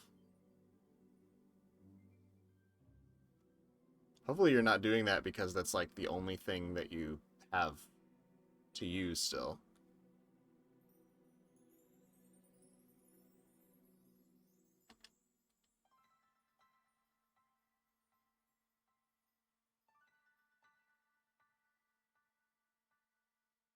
Luckily we saved right before this, so even if it was to struggle itself, then we'd still be able to reset and try to catch it again.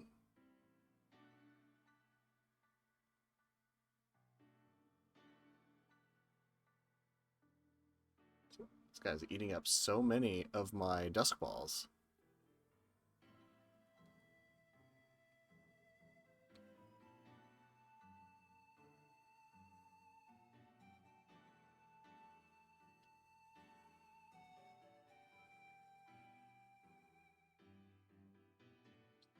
Stop using Morning Sun.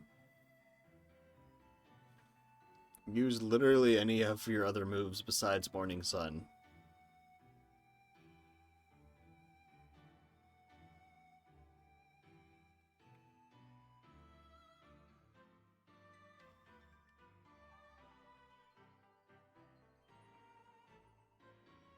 Nope, not that time. For some reason, I only seem to get catches when it's a crit capture nowadays. It was like it's either a crit capture or it doesn't actually catch.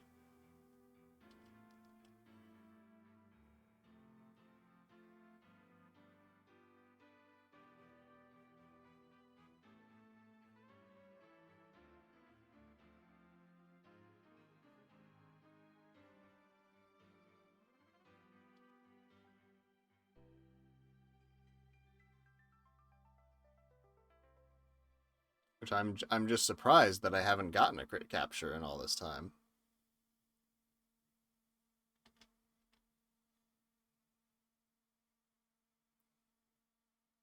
There we go. Jeez, that took forever.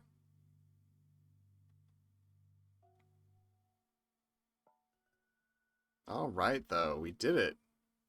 How much time is left? 8 minutes. We have 8 minutes left to maybe catch another bug Pokemon. Let me look. I'm going to look at the checklist here. And first of all, I'm going to check off Slitherwing. But then let's look at what other bug-type Pokemon are left. There's Snom. I need to check and see if Snom is for sure bug-type.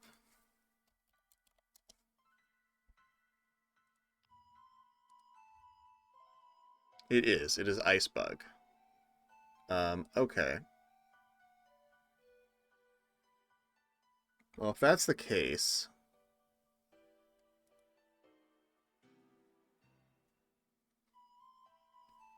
let's go to... see where that should be.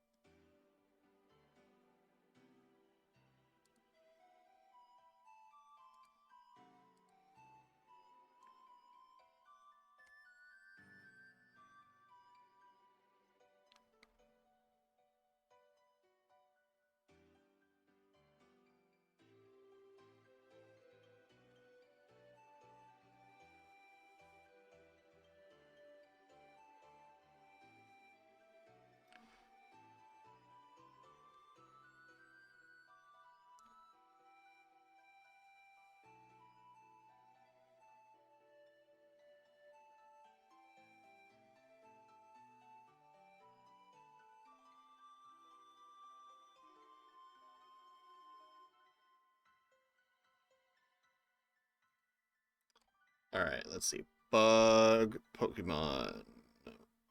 There it is.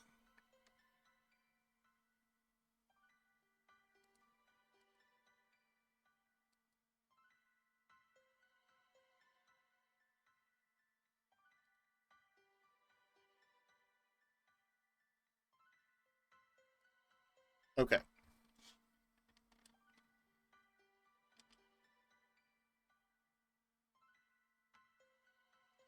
So we want to go...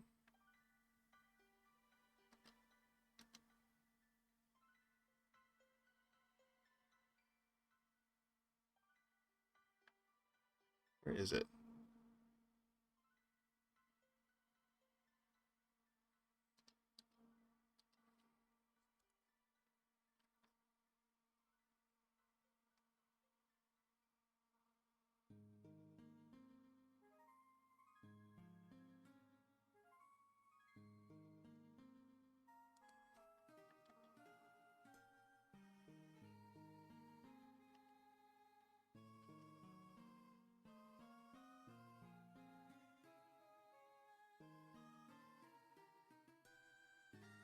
I believe this is the area we're looking for.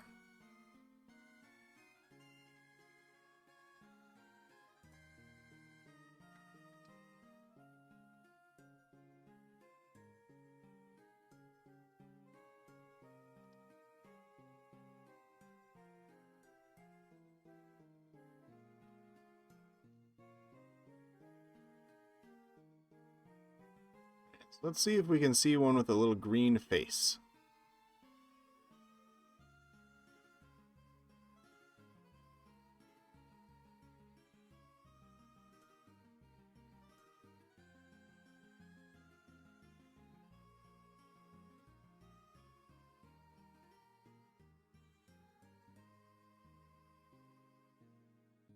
And it should be like noticeably green.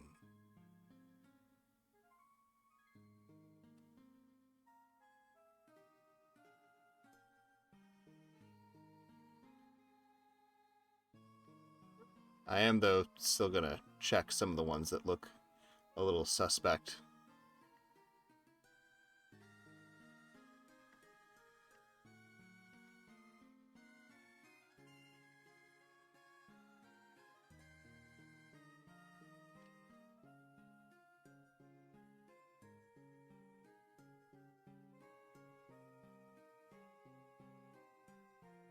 Yeah, I still don't have Shiny Snom.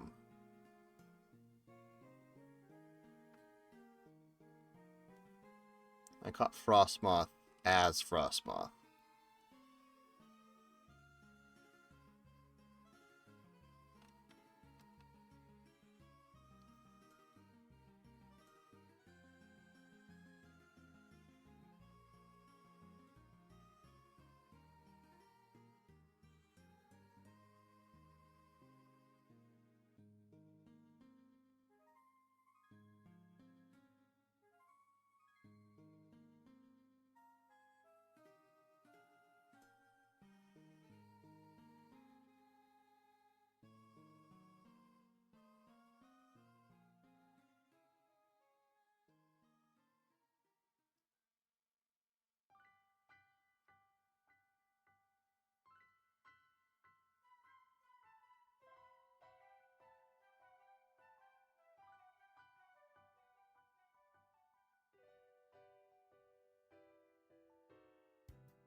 Dom is so cute, but also so difficult to see.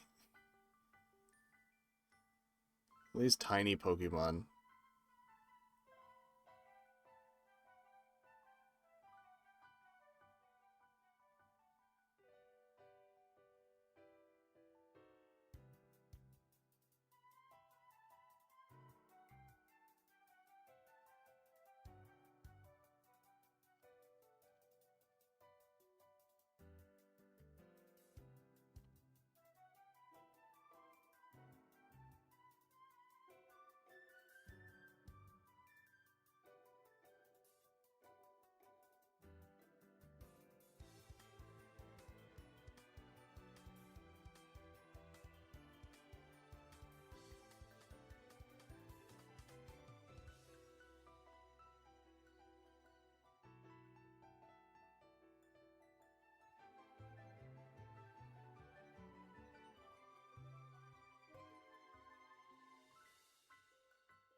Oh, it's a snowstorm.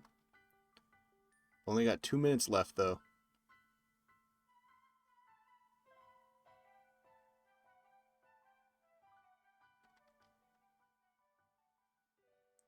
Okay, I want to go back up to where it's mostly Snom and not these frost moths showing up.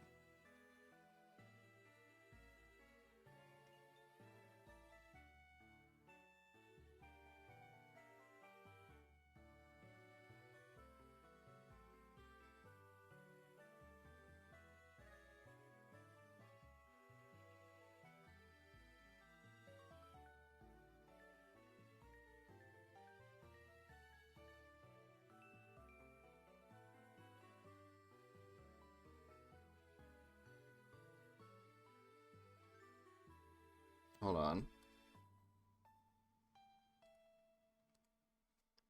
Yeah, so it should be pretty noticeably green.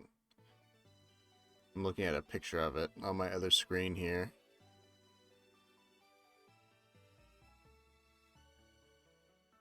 And so it hopefully should stand out a little bit.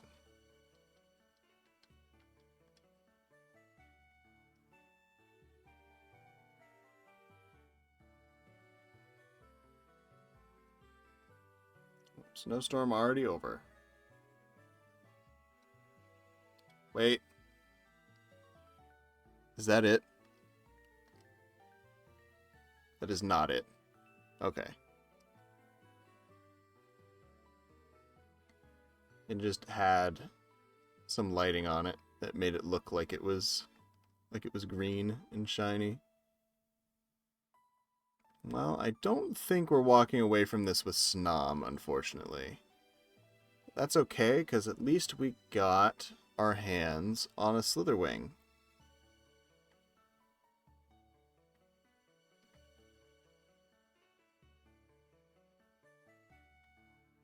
And is not shiny.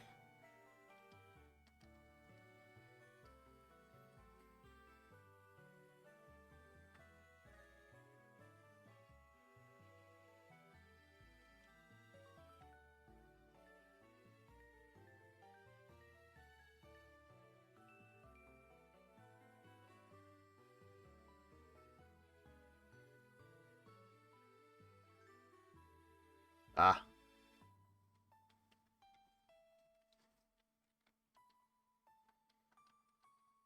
I kind of wish that the back part was a slightly different color.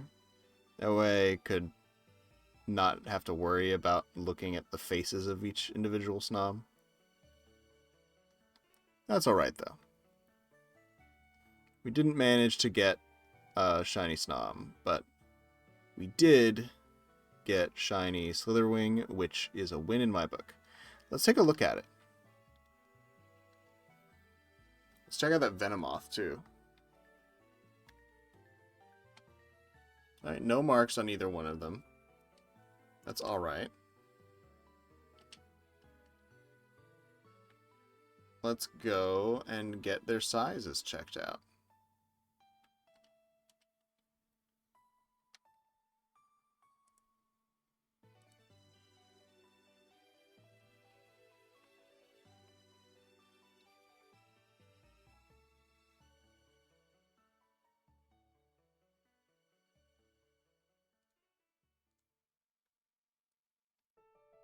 Also, I'm going to take Slitherwing off of my little diagram thing that I made. Let me do that real quick.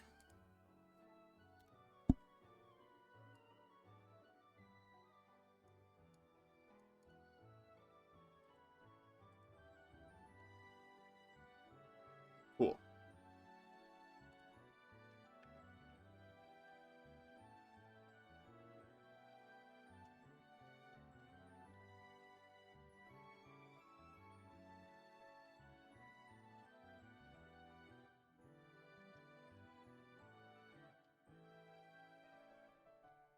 It's a pretty big Venomoth.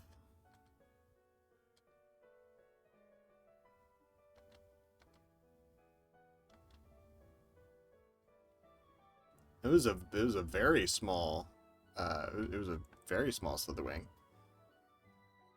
Almost as small as it could possibly be.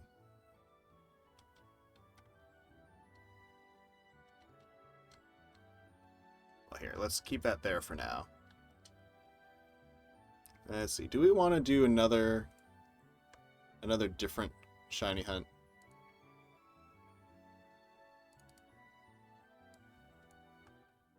What else could we go do?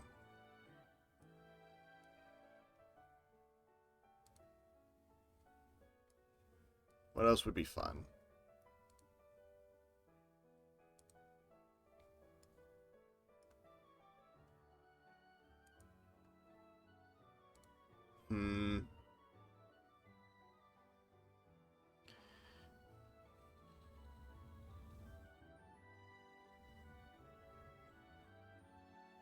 Honestly, I'm not feeling any of these right now without an outbreak. So let's see what else there is. We could go after Toxapex.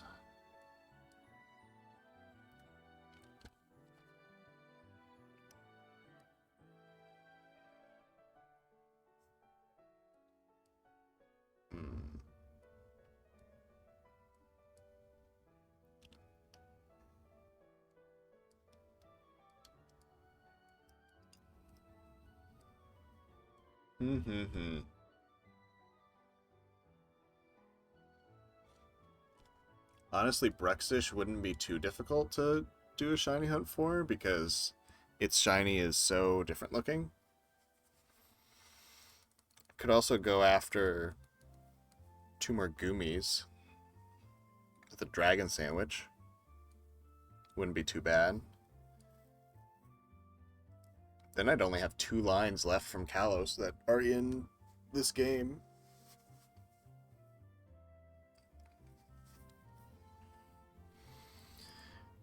Whoops!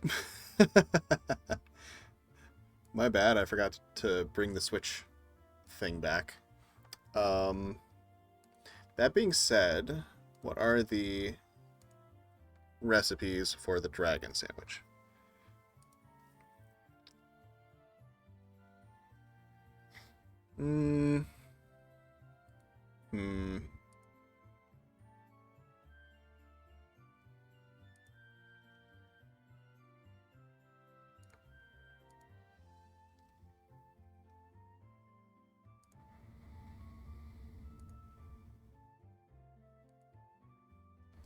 Okay. Yeah, let's aim for a couple of goomies. I happen to know offhand where those show up. Show up right over there. So let's go make a dragon sandwich and try to get some goomies.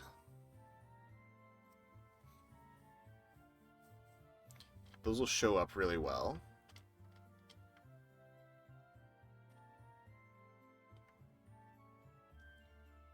Should be a somewhat easy hunt. I hope.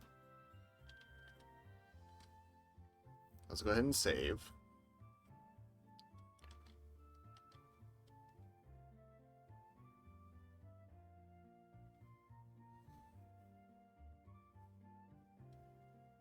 Can I pick this up? I cannot. Interesting.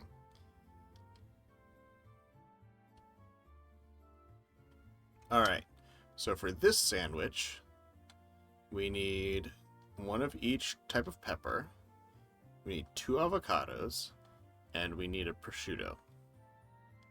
And then, you can use any 2 of these, so let's do bitter and spicy, because that's what we have the most of.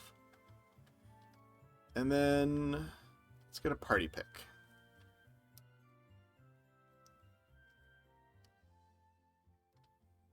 Alright, now to get all this on the sandwich.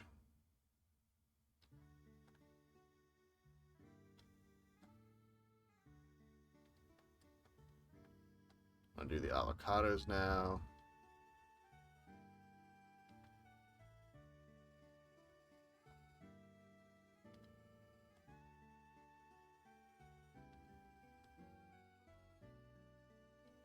Alright.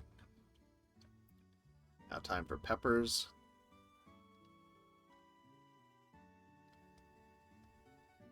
I'm starting to get a little hungry myself. I might have to call the stream before too much longer so that I can have some food in real life. Could probably go for another, like, hour maybe, though.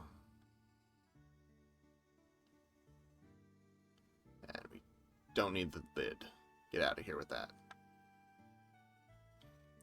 There's a lovely open-faced sandwich fit for a dragon. Why do dragons love avocado? I don't know. But apparently they do. Some of these type ingredients, the ingredients the different types want, make sense. I don't get the avocado for dragons. Tofu for normal type makes all the sense in the world.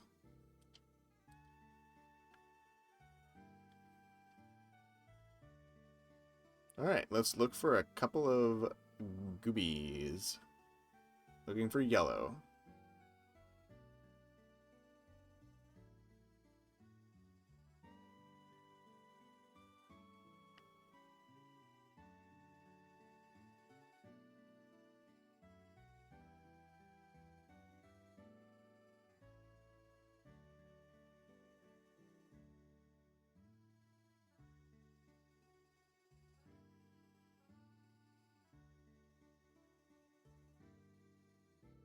Oop.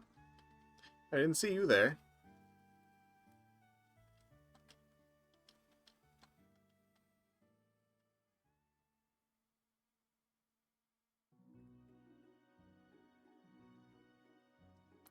Oh, and Gumi I probably won't be able to paralyze, because it'll probably have Sap Sipper.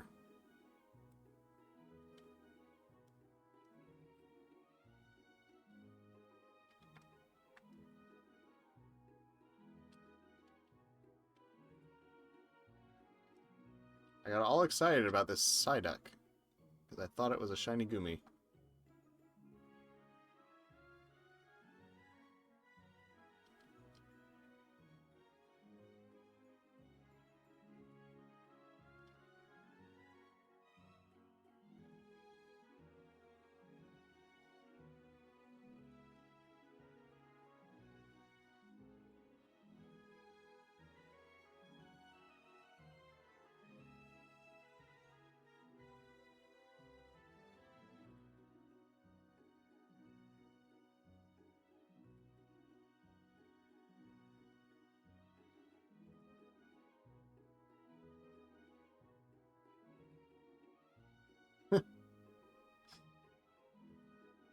For some reason, I found that family of Pokemon to be extra amusing.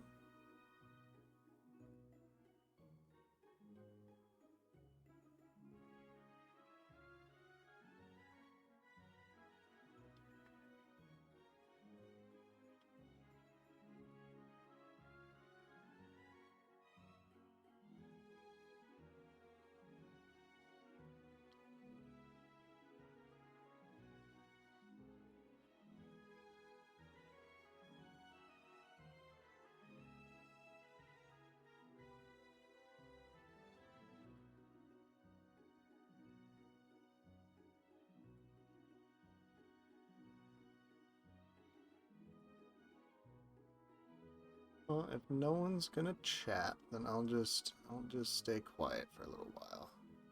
Rest my voice. It's been I was losing my voice a little earlier.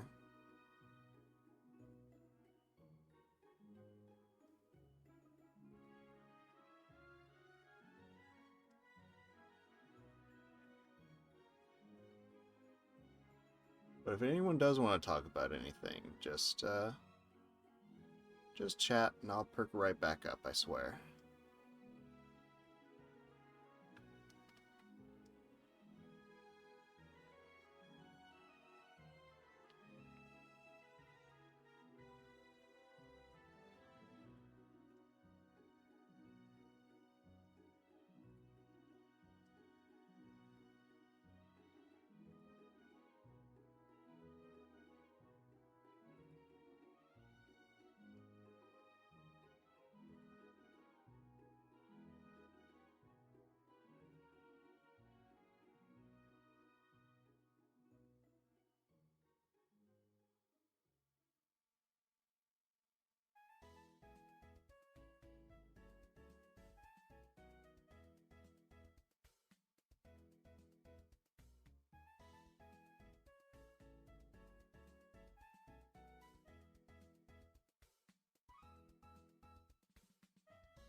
Oops.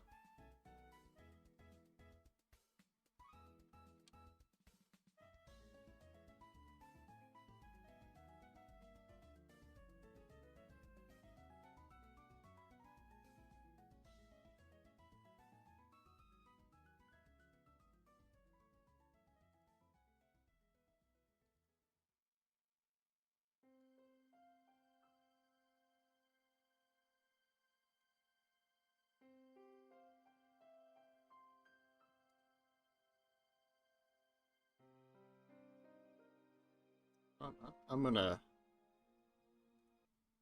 I'm gonna set the music back to the start. There we go.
He just popped. Sorry if you heard that.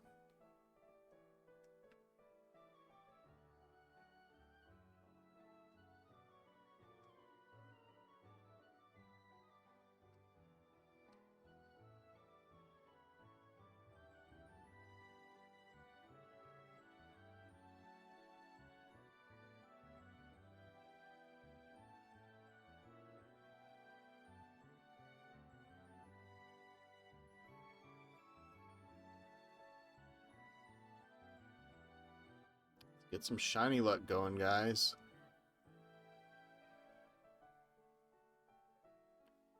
It's gotta be able to find a shiny Goomy around here somewhere. I have once before. I need to do it 2 more times.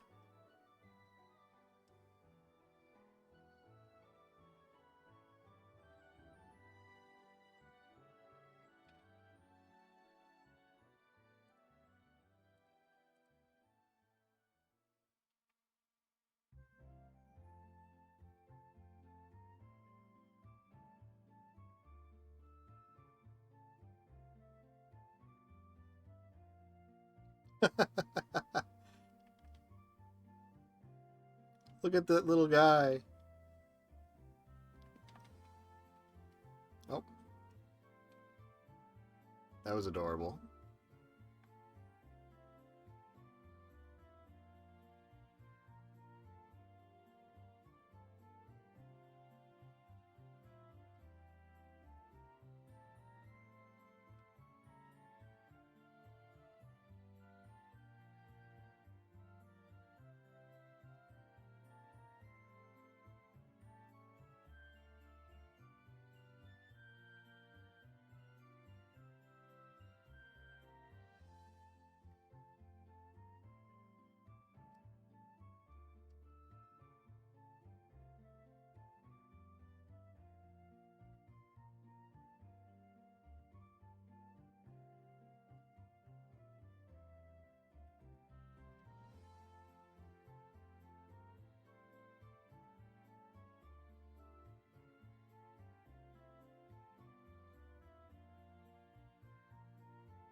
Yumi is so cute.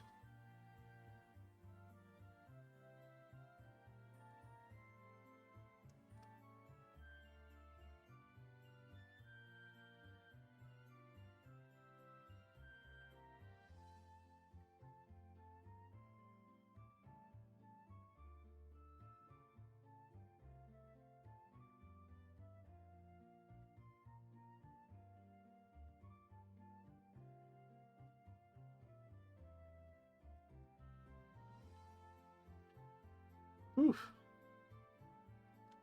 I'm starting to feel it though. Starting to feel real tired and hungry.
Oops.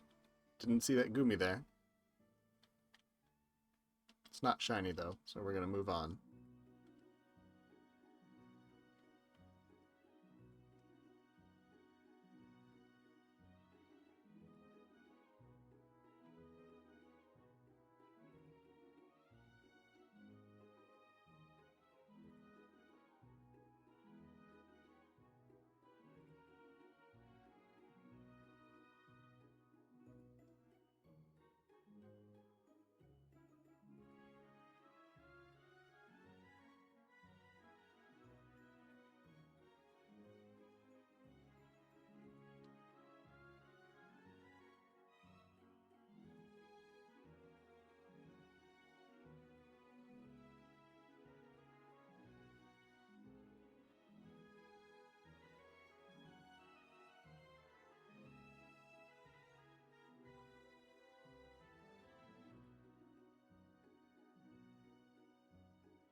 I wish Psyduck and Tadbulb were not hanging out here. Their yellowness is distracting.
Aha!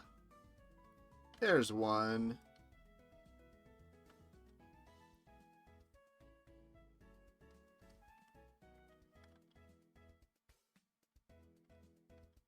See, I can't use Dunspoor on you. Probably.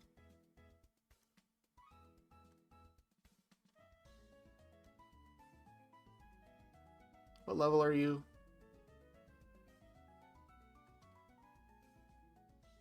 Level 19. I might just be able to toss the Dusk Ball at you. No, okay.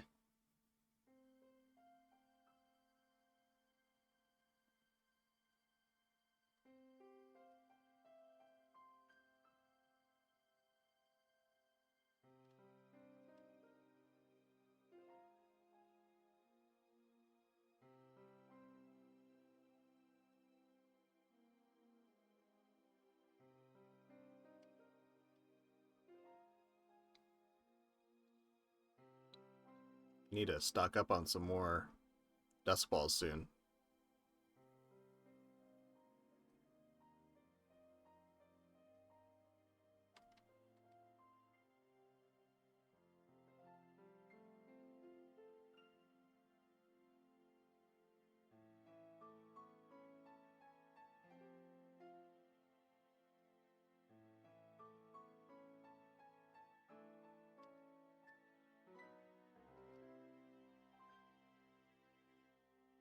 There we go.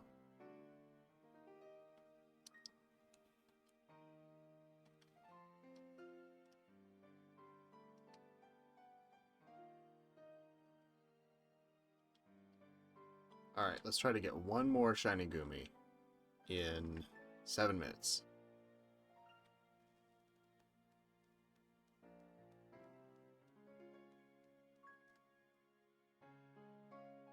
It's definitely enough time that one could show up.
Why does this playlist play this song twice?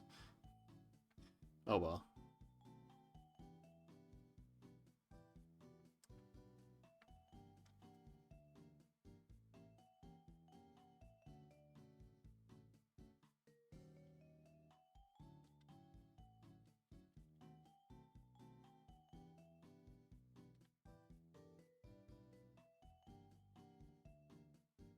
Come on, I'd really like one more shiny Gumi to show up.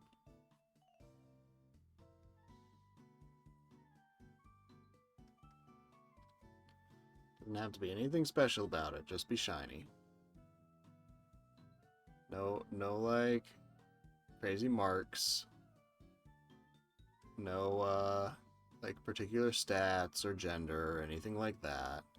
Just a shiny Gumi. I don't care about the size. Just one to round out the family and have a full set of 3.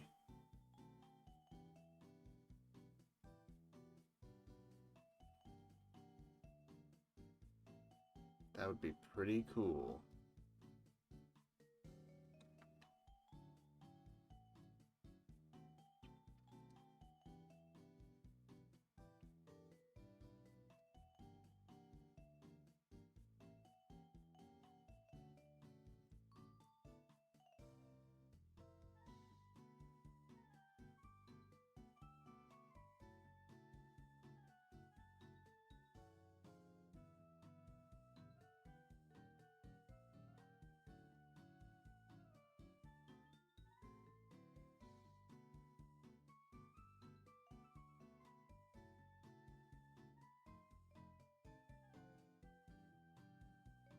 Well, I think that might be the end of the sandwich. Well, yeah, that's the end of the sandwich. Oh well. Let's look at the Gumi that we got.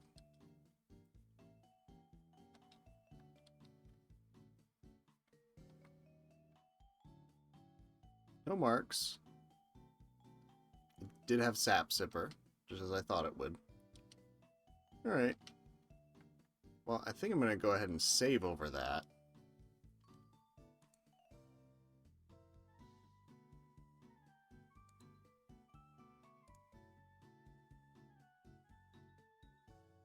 Let's find Gumi in my, yeah.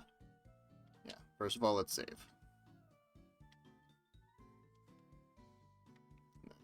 There's Gumi.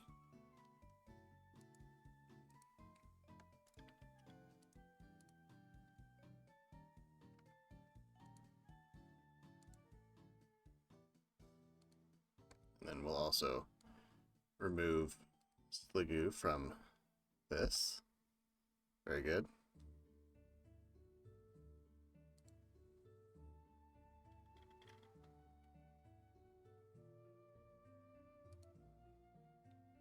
Cool.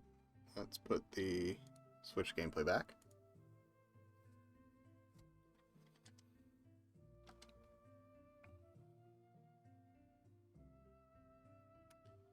And you know what? For the last sandwich of the night, because I don't think I can do another hour. I think I can do another half hour before I need to call it quits for the night.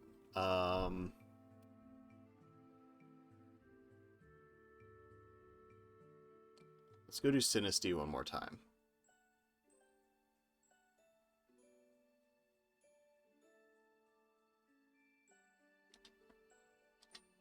That's the wrong place. This is where we're supposed to be.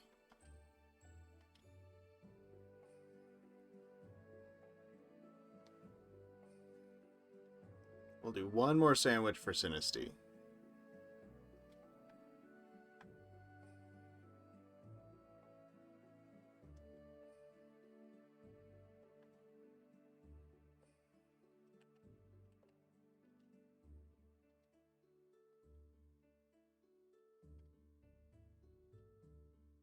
I need to put you at the front. There we go.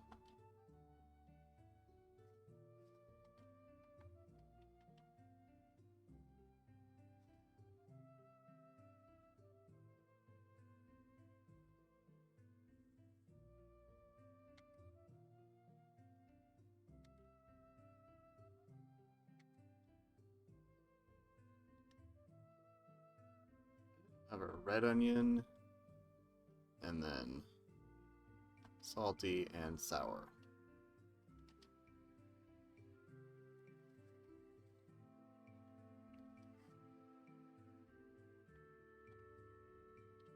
I don't know why a ghost likes red onion, but it does.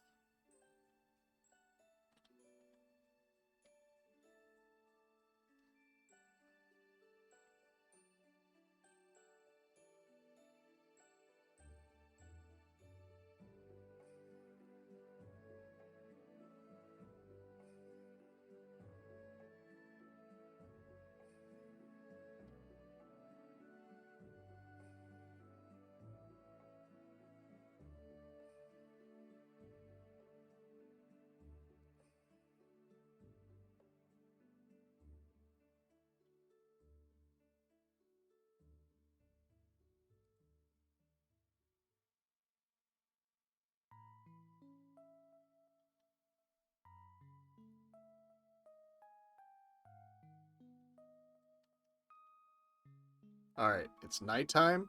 It's raining.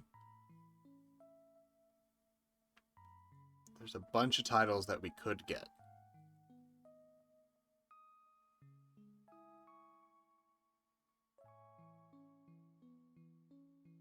Because it's all the ones that we can get all the time. Plus, right now we could get the Sleepy or the Sodden.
And the first step is just for a shiny Sinistea to show up.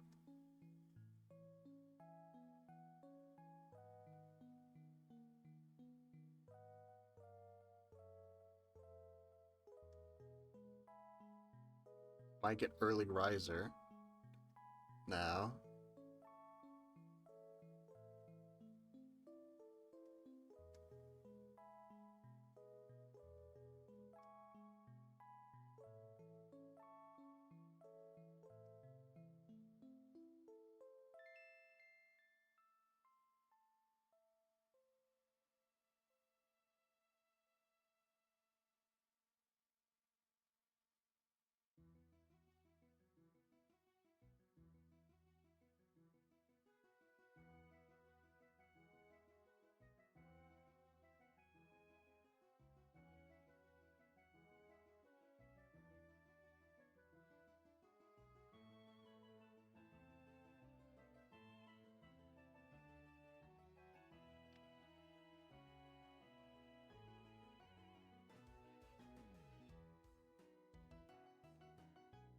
Oh, well, the rain's gone.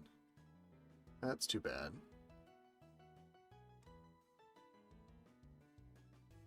Sinistea the Sodden would be pretty cool.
just a moment.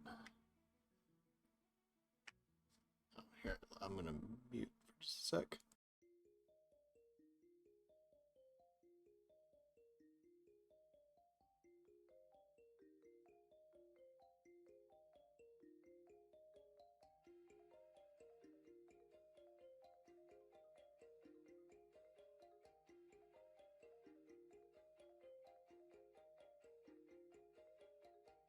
Okay, there we go.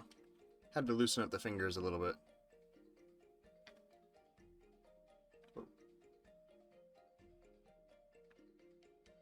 They were starting to feel a little stiff, you know?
My stomach is not happy with me right now.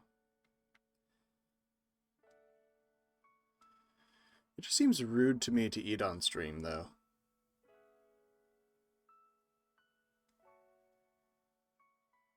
But I'm definitely quite hungry at this point.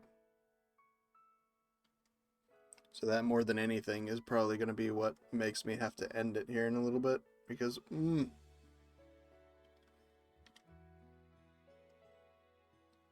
I am definitely hungry at this point. Alright, though. I can finish up this sandwich, though. Before I, like, make myself a sandwich or something. There's some leftover ground beef. It's like Sloppy Joe, taco type stuff. Probably have some of that just in a bowl with some cheese. Sounds pretty good to me.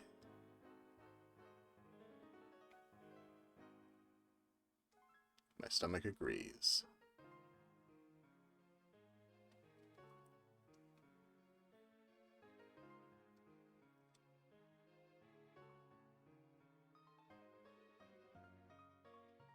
I tried to go around that. I don't know how I managed to not be able to dodge a Sinistea.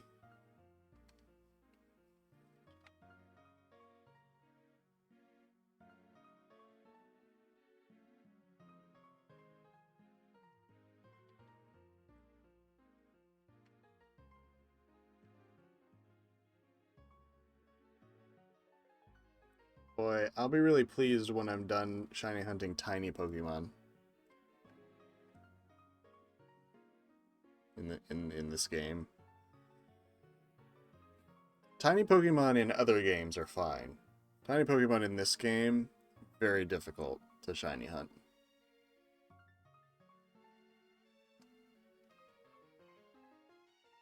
I mean, granted, the pink on Sinistea shows up pretty strongly, but still, it's a bit of a strain on the eyes to be looking this closely at this many tiny Pokemon.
I'm kind of putting in a little bit of like a half effort into this shiny hunt right now, if I'm being totally honest.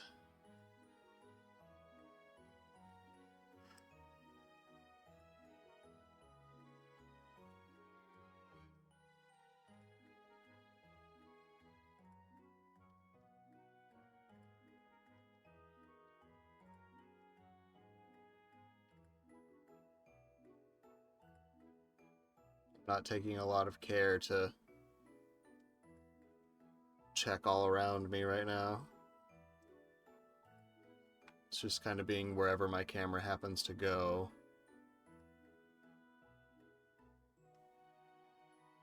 Which is still most of the area, but still.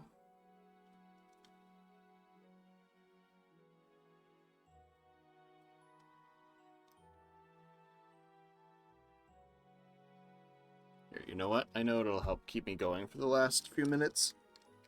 I'm gonna have a chocolate. I've got some chocolates in a bowl behind me.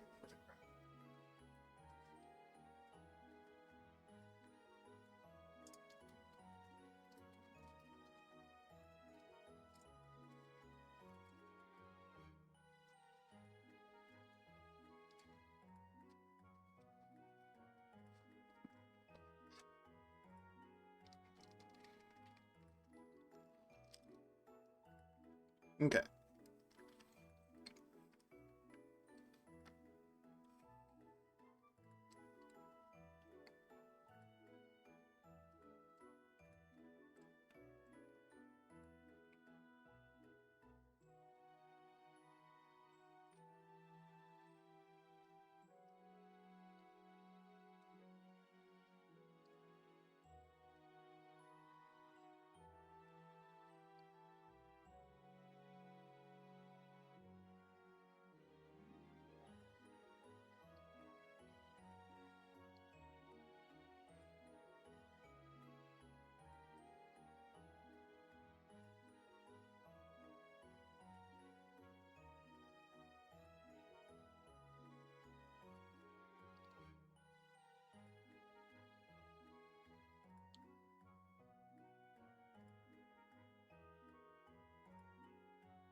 Well, I at least got 2 shinies today that I didn't, two shinies today that I still needed.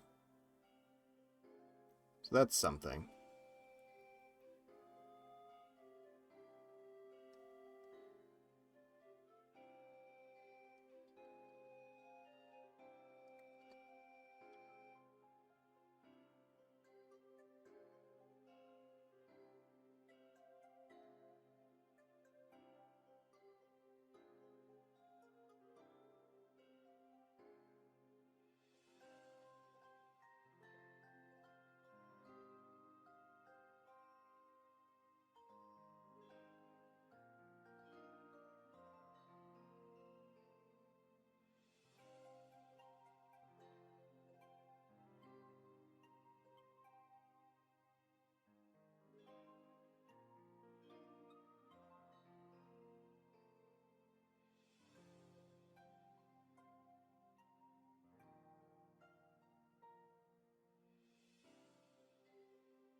So weird to be going full sandwiches without running into shinies from this outbreak. I wonder if somehow the outbreak got reset. Is that possible?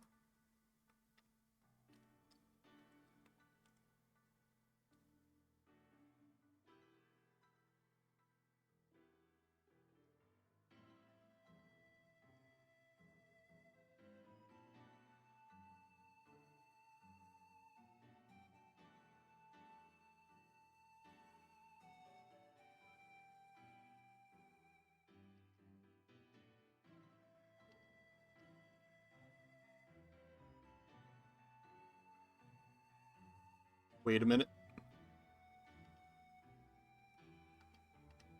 I see a shiny there.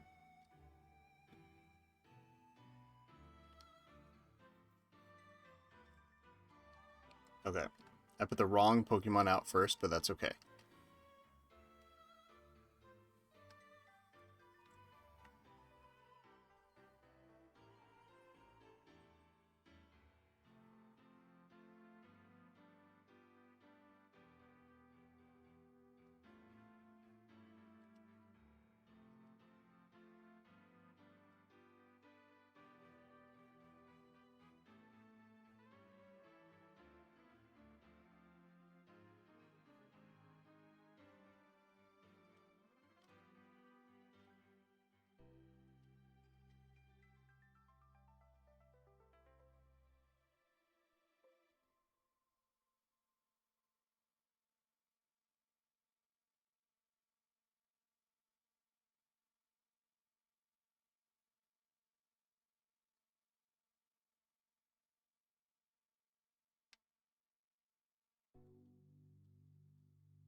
I can't tell if this one is like a size that's of note.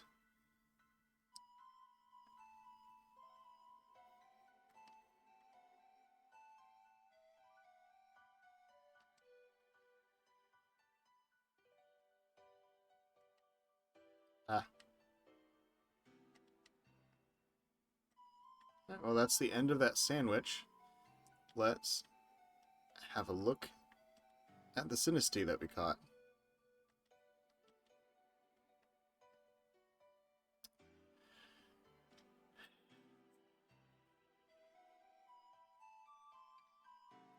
Doesn't have a mark. Double check that there's no other shinies around that spawned at the end of the sandwich. Nope. Alright. Let's go and check its size over here.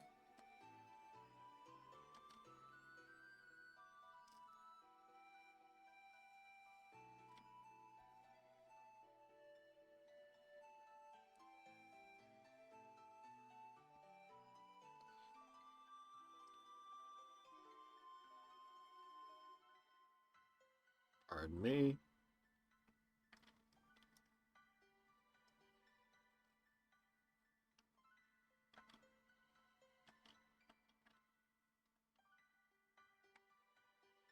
Alright, first let's check the size of this Gumi. A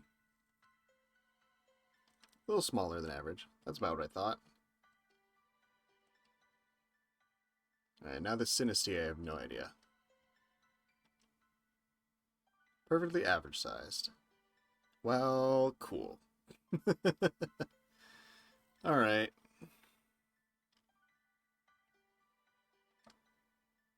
Oop, that's not what I'm wanting.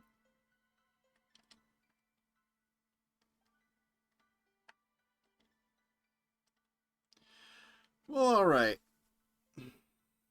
think that that has to be just about it for me this evening. I'm quite hungry and I'm a little tired, so I need to be moving on with my night, get some food in me, and get ready for sleep.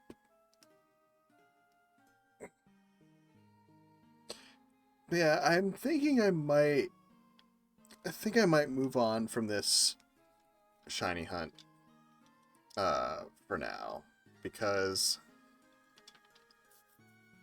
it's not like I don't have shiny Sinistea, right? Because I have these plus another 3, so that's 12, and then yeah. Yeah, I have 12 shiny Sinistea at this point that are all authentic. So, and then there's this one, which I don't think I'm gonna keep. If I'm perfectly honest, I think I'm gonna reset. There's absolutely nothing of note about this one.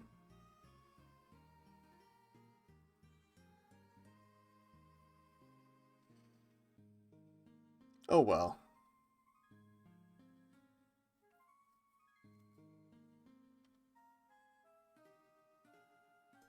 Yeah, I think we stay at the 12 authentic Sinesteas mark. Well, actually, could keep the 1. Then you would have 13 overall. 12 Sinesteas and 1 Poltergeist. Let's do that. Let's do that.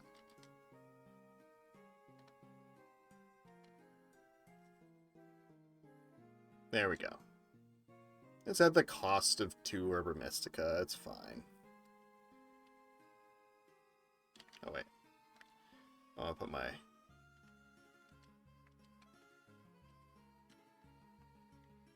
There we go.